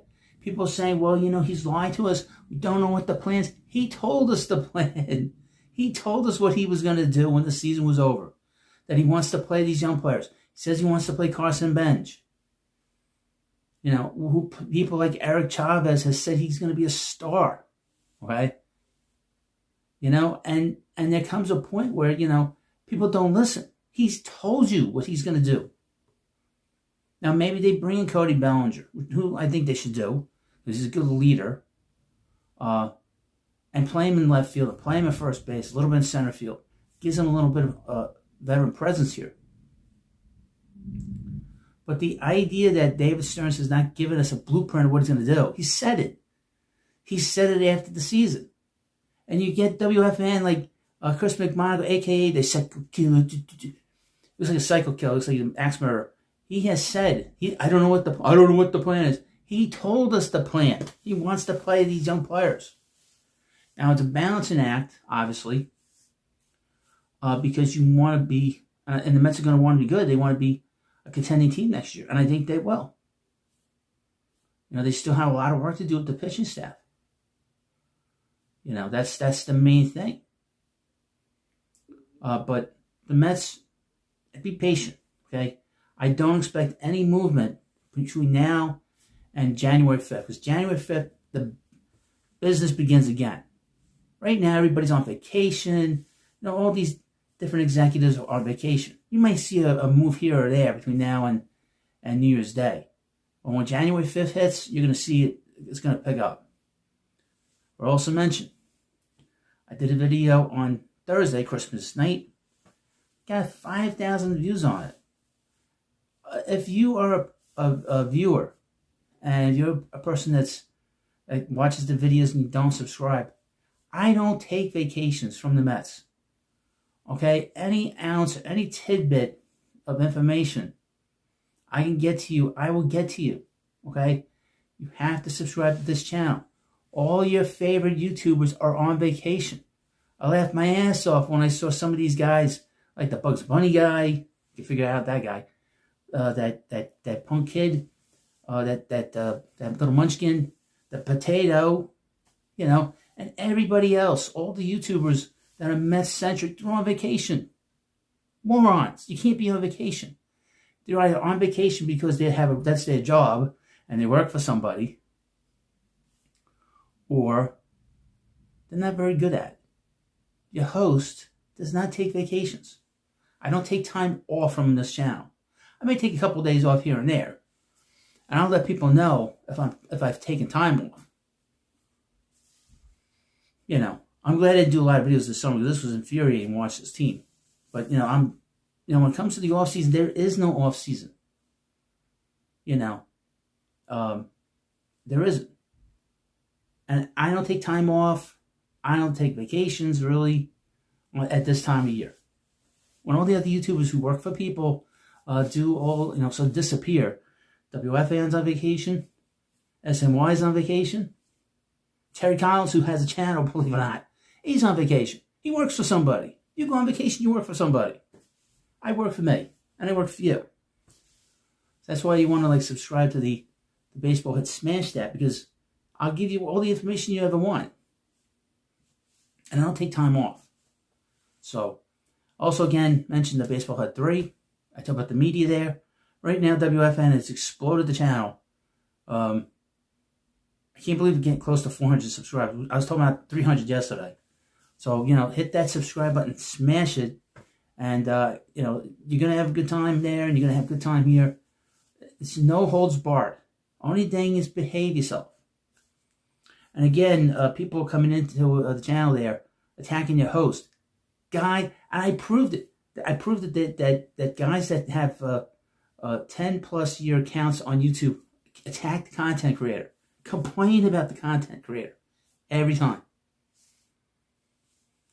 And I had somebody write to me saying, stop talking about WFAN. Why? If people watching, I got 60,000 views on that channel.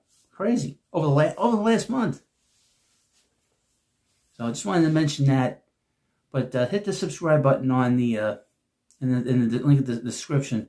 Also, I'm on Facebook at the Baseball Hut. I'll put the link in there, I guess, too. Got over 7,000 followers on there. Somebody told me that's not a big deal. It's a big deal, I'm independent. I'm independent of anybody, and I'm not a media person. I don't want to impress any of these people. All the same. Your host is not the same, when it comes to anybody else. I'm my own entity. I'm proud of it. I'm grumpy, sarcastic, and I think it's funny when they write to me, you clickbait. I was like, well, arrest me, call a cop. You don't like the titles of the videos, call a cop. That's how I feel at this point. But let me know what you think about this video. And of course, please subscribe to the Baseball Hut. Check out the Baseball Hut 3. And I'll see you later. Hi everybody, this is the Baseball Hut, the amazing, spectacular, terrific, the great one, the people's champion. Your host, the Hut, and welcome back to another visit to the insane asylum known as WFAN. They're coming to take me away, ha-ha. They're coming to take me away, ho-ho, hee-hee, ha-ha, to the funny fun. Now, welcome back to the Baseball Hut 3, and hopefully you like this video.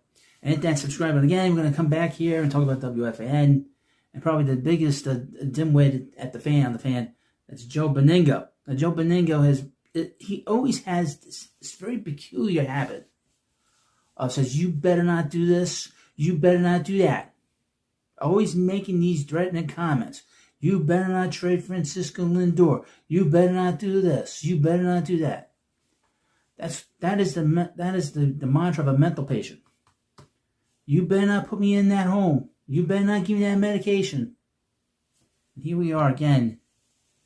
Now, I would mention, and of course, talk about it a little bit. People have been writing to me. I love the comments. But I find it interesting when people write to your host and say, I can't talk about WFAN. I can't talk about the media. And they're the media.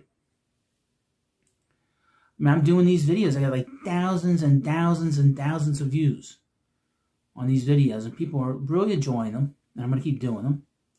But I think it's interesting that the grumpy, old, 10-year-plus accounts on YouTube are always the ones that attack the content creator because they have nothing else to refute. Whenever I have something to say, they always attack my sub count. They attack the views on the video. All I need is one person to watch the video to get it to spread. I would mention, I very rarely say this, please share the video. And this is not anti-WFAN. This is just my observations on a radio station that has no competition in the market in New York. And they've been number one. They're the number one radio sports station in the country.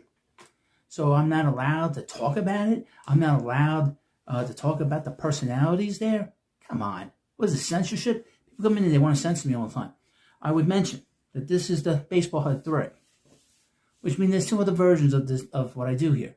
One is the main channel. I discuss 99% of the time the Mets. Then there's this general channel, which is all baseball and the media. A little bit of WFAN. I did a lot of WFAN stuff there. This is the media. Now, WFAN has dominated the last few weeks because of the whole thing that happened with Carton coming back and basically reshuffling the entire lineup on the fan. That is very unusual for one person to basically turn over everybody. And not only that, but update people are getting let go. On the air, people are getting let go. And people behind the scenes, I guess, are getting let go during all this. So you can't tell me that this isn't something to talk about. This isn't something to discuss. And what's funny is they don't like it. And the people that write to me don't like it. Also, I'll mention this as well. I have 7,000 followers on Facebook. So I have an interestingly large following on YouTube and on Facebook. Facebook's primarily the Mets history, baseball cards, very, very general. But I have people know me. They know what I do. They don't know me. I don't want anybody knowing me, But people do know what I do here. I do have an effect. And this is what we do here. And this is what I like doing. I'm going to keep doing it. That's not stopping. And your host doesn't want any... And I will say, I don't want any of these guys to leave. I don't want them to leave. I mean, I'll say like that Joe Benigno should retire, but if he leaves, I have no content with him. At least with him, anyway. WFAN always give me something because they say stupid things. But and speaking of which, like I said, he was on the fan the other day on one of the last afternoon drive shows for Uneven Evan and his husband Tiki Barber. And he completely had a meltdown about the Mets trading Jeff McNeil. Since 2023, give you a couple of interesting stats. Jeff McNeil, I looked this up to get out the math, he's hit 252 since 2023. 252, folks. And his OPS for those 3 years averaged out about 101. 2 of those years was under 100, 2023 and 2024. This past year was above 100, which means he was above average. He's 1% above average. So the Mets did not give up a lot with him. He really regressed as a player. I don't know what happened with him. I don't know if it's because of the contract. He lost a little bit of his oomph. I also think that his not figuring out what kind of player he is as an offensive player, I think that really affected him. But anyway, he had this meltdown. Benigno had this meltdown, saying, amongst many things, like I said, you better not trade Lindor. I didn't want David Stearns here. He's a Midwest guy. He's this, he's that. He's going to run the Mets like the Milwaukee Brewers. I would mention, again, Milwaukee Brewers are always in first place. They're always contending. They always have good teams. How is baseball different if you're good in the Midwest, folks? How are you good in the Midwest, but you're not going to be good in the big market? If baseball is the same, how is it different? Well, we want stars here. That doesn't make any sense. If you play well, you'll have a star. And the Mets have stars on this team, by the way. Still. This guy behind me is one of the biggest stars in the game. He might be the third best player in the game. And I expect the Mets to be good. I'll have a video on the Baseball Hut where Jeff Passan is telling people online that he expects the Mets to make a big move soon. So keep that in mind. But this guy, Benigno, says a lot of stupid things. He's making threatening comments about Steve Cohen, saying that he's sold us a bill of goods for the last 5 years. Keep spending money, Uncle Stevie. That's what he kept saying. Spend money, spend money, spend money. But when the result is not great, why do you keep spending money? That doesn't make any sense. So now, I guess Cohen has basically let Stearns run the team, and all these players are gone. Alonso's gone. Diaz is gone. I would mention they both went for more money. And they opted out of contracts they have with the Mets. Brandon Nimmo they traded, which was a big surprise to me, host, because of the amount of years he had. Jeff McNeil was not surprising. The Mets been trying to move him for over a year. So that was not a surprise. And again, what's not surprising is the stupidity from this particular host. And like I said in a previous video, I am not a fan of this one host. This is the one host I do not like. Okay. I think a lot of it is an act. The whole bro stuff, bro shit. I don't want to be your bro. What's that line from Gran Torino? I don't want to be his bro. And nobody else does either. I mean, I don't want to say it. But anyway, so he said something really ridiculous when the Mets season was over. And I would mention, again, the 2025 New York Mets did not have one comeback in the ninth inning when they were behind in the game. I know they blew a lot of games, that bullpen. Pitching was terrible. But you need your offense to hit in the ninth inning sometimes to win a game, pull a game out. The 1993 Mets had comebacks, folks. The 2004 Mets had comebacks. These are really bad Met teams. The 2013 Mets had comebacks. But the 2025 Mets didn't have one comeback. If they had one comeback, they would have went to postseason. They did not do that. Okay? And I would mention, also, just now I'm thinking about it. In 2022, they won 101 games. In 2024, they won 89 games. In 2025, they won 83 games. So there's a regression with this group. And I look at this team as a group. I don't care what the numbers are. I mean, Brandon Nimmo had 9 RBIs in one game. So a lot of players will have big games. Here's the thing. All these guys had great years, but why didn't they go to postseason? And the Mets their pitching wasn't that bad until June. But everything doesn't work. When you don't win, the team doesn't win. So when part of your team doesn't do well, your team loses, right? It's a collective issue that was a problem here. And it was coming and going with a lack of offense, bad bullpen, bad pitching, and they didn't make it. But let me read you something that's really stupid and really ridiculous, again, from so-called, well, let me get into this. This is from YankeesGoYard.com. Headline, WFAN legend, patient, fuels Pete Alonso to the Yankees rumors ahead of the tumultuous Mets offseason. Now, let me ask you folks something. Did they do that? Did that happen? No. Did that happen? No. In fact, the Yankees have done absolutely nothing. The Yankees have done nothing. They signed Paul Blackburn, Ahmed Rosario, Zach Short. And Cody Bellinger is still out there. If Pete Alonso had an impossible time landing anything approaching what he wanted from the New York Mets last offseason, think about how harder it'll be this year. Well, it didn't take him long, and he signed with the Orioles. Alonso, a homegrown franchise player. He's the all-time home run leader.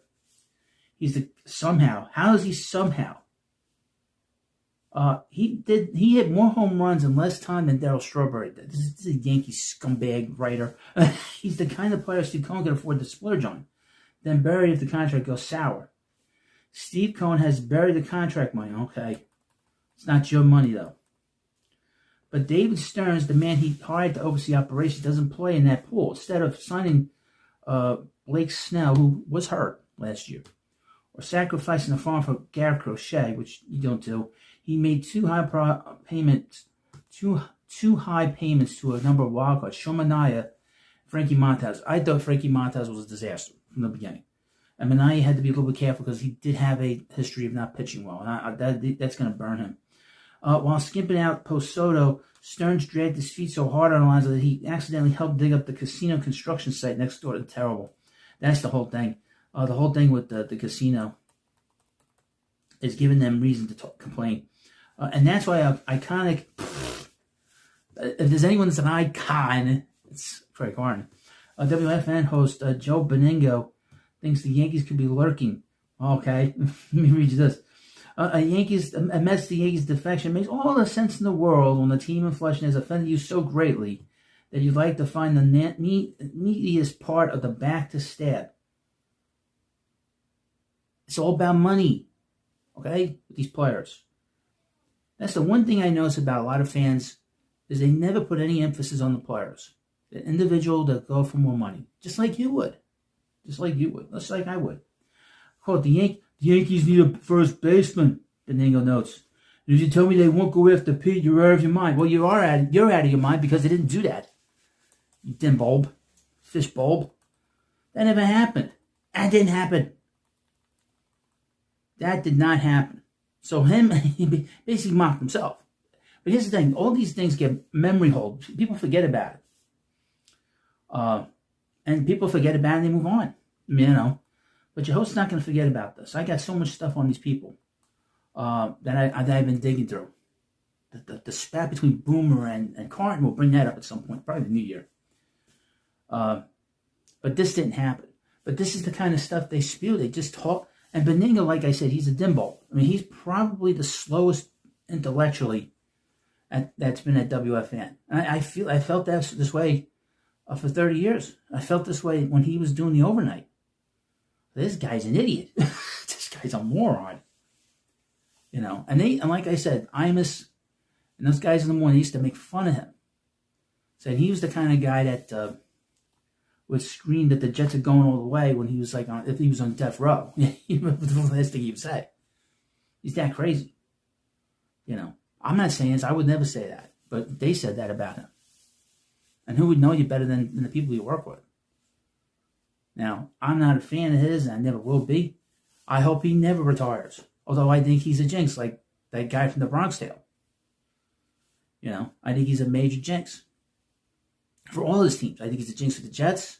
We'll see what happens with the Knicks. Once he starts doing stuff on the Knicks, you know the Knicks are going to lose. You know it. And the Knicks, I would say, on Christmas, they look great. They looked awesome on Christmas. He's going to blow it. He's going to stop bragging about it, and they're going to blow it somehow. He's got to retire just so that these teams can win. Same thing goes for the Jets. And I would mention this. He's a terrible fan because there was a game a few years ago between the Jets and the Giants, and he left before the game was over. The Jets wound up winning late in that game, and he looked like a fool. And he was dancing out in the parking lot. What kind of fan is that? He gives up too quick. He complains a lot. He is like the 1990s version of Frank Fleming. But the difference is he graduated from radio school, from broadcasting school. You know. Now again, if you want to write to me, fine. But for all you 10+ year accounts that come and attack your very humble host, I'll send you off to the Phantom Zone without even thinking about it. And a lot of the accounts that have been attacking your hosts are accounts that I've seen before that constantly defend WFAN and don't like your host. I have an opinion. You don't have to watch, you know. Just like I don't have to read your comments, I don't have to leave your comments up. Simple as that. And of course, this is another visit to the insane asylum with all the people defending them. I mean, really, the people defending them like they're like girlfriends defending, you know, these people that are in prison. And of course, this is the insane asylum, the nervous hospital known as WFAN. They're coming to take me away, ha-ha. They're coming to take me away, ho-ho, hee-hee, ha-ha, to the funny fun. Hi, everybody. This is the baseball head, the amazing, spectacular, terrific, the great one, the people's champion. Your host, welcome back to the baseball head. Hopefully you liked this video. Hit that subscribe, and hopefully you had a great Christmas. I know I did. And very quiet Christmas, which was nice. Slept all day. That's why no videos today. When you work a lot, you do a lot of work online, you get tired after a while. But I want to mention, of course, we had the Baseball Hut 3, which is doing awesome. It's doing really awesome. My best channel to date. Just started about a month and a half ago. Got almost 300 subscribers. I'll put the link in the description of this video, and you just hit that subscribe button going in there. And a lot of people don't like the media. Been making fun of WFN. Talking about WFN and criticizing them for the last few weeks since they basically turned over their whole lineup for the icon, emphasis on the con, Craig Carton. I didn't make that. I didn't write that. I could never come up with something that funny, but they did themselves. They what was that one said? Oh, whatever. But anyway, this is the Mets channel. We'll talk about the Mets here. And it was a very quiet, really, in terms of bringing in big players so far. Pete Alonso with the Orioles. Edwin Diaz in a surprise went to the Dodgers, although he got more money. Pete Alonso got more money. But prior to that, they traded Brandon Nimmo, and that was really the beginning. Once we saw that they were willing to move Nimmo, then all bets were off. Don't be surprised they do more. And then on Monday, Mets traded the Squirrel Jeff McNeil. A couple of interesting statistics. Probably the most interesting statistic that I came up with about McNeil. And I know that batting average is sort of passé as a statistic, but I think it's important for him because he won a batting title. He's not a particularly big home run hitter or a particularly big extra base hit guy. Since 2023, 24, and 25, he's hit 252. His OPS in 23 and 24 was below 100. And over the last 3 years, it's been 101, averaging out. So he's been sort of a rather average hitter. How does a player go from being a batting champion to a 252 hitter? Very troubling. You know. So it's one of the many reasons why he's gone, plus whatever the attitude is. I know that he rubbed a lot of players the wrong way. Apparently, the scuffle that he had with Lindor back in June was true. He admitted to that. But we know, and we've talked about this whole problem with this team. And it's funny, on the MLB Network, they've been playing all these games that Ricky Henderson played. because obviously Christmas Day is his birthday. And one of the games they played, the first game they played was how Ricky stole, I guess, 6 bases or 4 bases in a game in 1989 against the Blue Jays. Now, I've talked a lot about that Blue Jays team. And what was interesting about that team was they had a lot of good players on it. A lot of good players. Fred McGriff, Robbie Alomar wasn't there yet. Joe Carter wasn't there. But George Bell was there. Lloyd Mosby was there. And Tony Fernandez was there. Okay? And what I thought was interesting with those 3 particular guys, there was a point in the game, I believe in the 8th inning, they had to bring in Eckersley into the 8th inning with George Bell up. George Bell was the big hitter in that lineup at that time. It's funny that there was Mookie Wilson in the game and Lee Mazzilli was last out in that game, interestingly enough. But what was of note in that game was that George Bell against Eckersley grounded into a double play. First 2 outs in that 8th inning. The next batter, Tony Fernandez, popped up. I think he popped up, but whatever, he made the last out in the 8th inning. Those guys are not there when the Blue Jays won the World Series 3 years later. Now, what's happened here with the Mets, and I've compared this Blue Jays team with the Mets over the last few weeks, is because I thought that they're a good example of a group of players that was good, but they just couldn't get over the hump. And now with this Mets team, I feel like this team has been together too long, to the point where the entire culture, the whole entire culture sucks. With the culture of that team, I think part of it stunk and part of it didn't stink. Okay, I think that culture kind of improved once they brought in Mookie and they brought in Maz. That helped, at least with the guys on the bench. But they needed to change that team. Eventually, they brought in Alomar and Joe Carter. They traded Tony Fernandez and they traded Fred McGriff. And just changed the dynamic. And it's interestingly enough, Fred McGriff went on to be a good player with the Braves, helped them, or became a very impactful player with the Braves. They helped them win the World Series with them. Tony Fernandez came back at the being with the Mets, which was a disaster. But he was more of a role player at that point. But they changed the whole dynamic of that team. But that team had started their run in 85. And they collapsed in 87. Didn't show up in 88. Got beat by the A's in 89. Came back in 91 with the Allen McCarter team. And then eventually they brought in Molitor. And of course John Olerud and Ricky. But that was a good example of that. I was watching that today. I was like, oh man, that's great. I'll talk about that. So this Mets team, in my opinion, had been together too long. They kept this group together too long. Okay? After they failed in 2023, there should have been more seriousness about breaking up parts of this team. They didn't do that. Instead, Stearns wanted to observe the team. And then when he came back with kind of a similar group, with Soto added, then there was, you've seen the issues this past season. And there were issues. I guess maybe this group was together too long.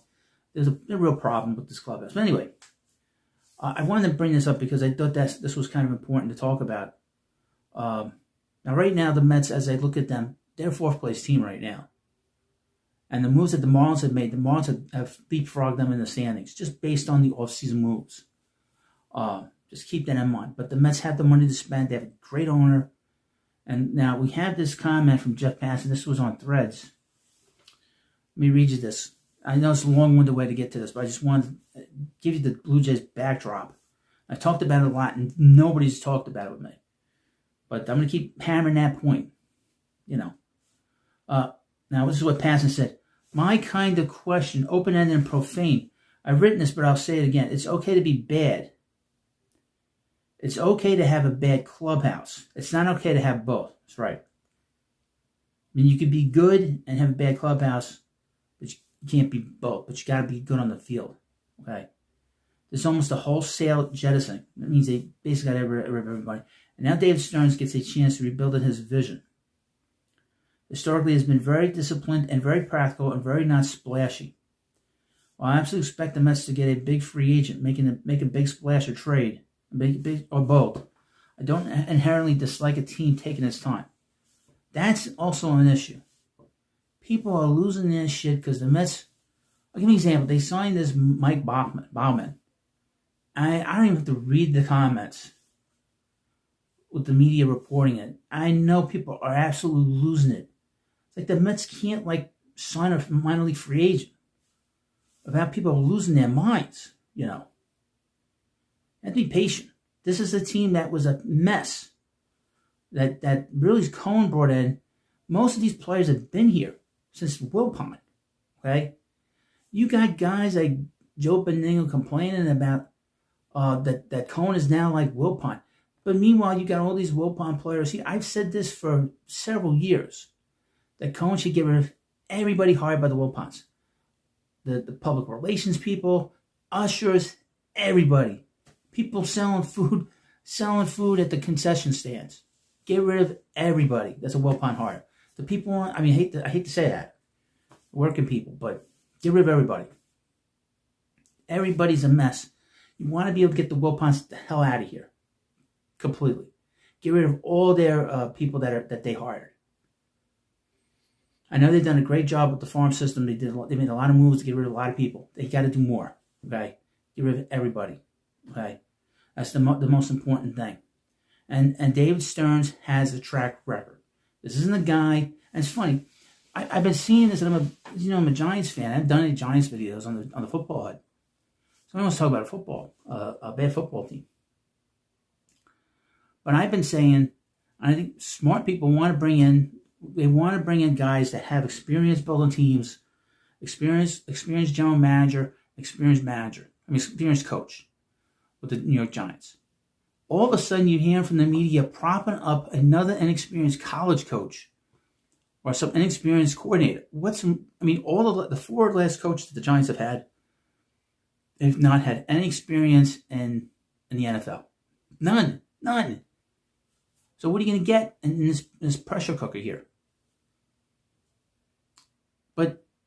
But David Stearns has built a team. Okay? I can see visions of that with Soto at the center of it. Because he signed Soto at 25 years old. When he was with Milwaukee, he traded for 26-year-old Christian Yelich. And Yelich became the center point and the fixture of those teams. Now, he had this back injury, which has snapped his power and his ability to be a great player. But he built that team around him. And I see what he's doing here now. Okay? As a group, the 2025 Mets and the teams before that, they put up great numbers offensively. Okay? And the one thing that we know about pitching, especially pitching that is veteran pitching, they always get hurt. Okay? You see what he's trying to do now. He's trying to build this team. And he said this when the season was over, that he wants to build a young team. He wants to give these younger players a chance. People aren't going to like it. We've seen little bits and pieces of it. I was not happy that he let all these young players play last year, past season, but he did it. Okay? I wasn't too happy about it. Like Ronnie Mauricio should not have been with the Mets. The Mets should have brought in a middle infield that was a veteran, that was better than Jose Iglesias. They didn't do that. Okay? He sacrificed a lot with these younger players to give them experience, but it hurt them in the long run, or the short run for the season. Excuse me. Now, I have confidence in David Stearns still. And again, he's trying to piecemeal this team because he has all these different players from all these different eras. Brody Van Wagenen players. Who's the guy behind the plate? Francisco Alvarez. He still has guys from the Sandy Alderson era. All the guys that got moved over drafted by Sandy Alderson. Brody Van Wagenen made the trade for Diaz. This is a complete mess. Let's really be honest here. This is like a patchwork group, But if you have a philosophy and you bring in players that are down with that philosophy, you're not going to have all these conflicts that you have on the field. Have all these conflicts, in the clubhouse. We'll see what happens, but it's very early still. We haven't even reached the new year. I really don't expect much over this next week. I expect stuff to start to pop again when the vacations are all over, which is January 5th. I would be very surprised if we see any kind of movement. Maybe some free agents here, some smaller free agents, but after the 5th, things are going to get very serious because then, of course, February 20th, I believe, is the beginning of the games, the spring training games. So it's going to get very tight here. You know, those 30 days and 31 days in January is going to get very busy. And I expect that week a lot of movement of all the players and all the teams. But we'll see what happens. But if Jeff Passan says he expects the Mets to do a big trade or a free agent, mark it down. That's the one guy that has a handle on what's going on more than anybody else. Nobody else does. He's the guy. But just be patient. You know, this is a team that needs to get rid of everybody. I said this after the season, get rid of everybody. And I wouldn't have a problem getting rid of Lindor, too. Get rid of him, too, by the way. Thank you for watching this video. Of course, please subscribe to the Baseball Hut. I'll leave a link in this video for the Baseball Hut 3. Trying to get to 300 subscribers. I'm going to get to 400, 500 before I know, and you know it'll be 1,000. So, thank you for watching, and I'll see you later.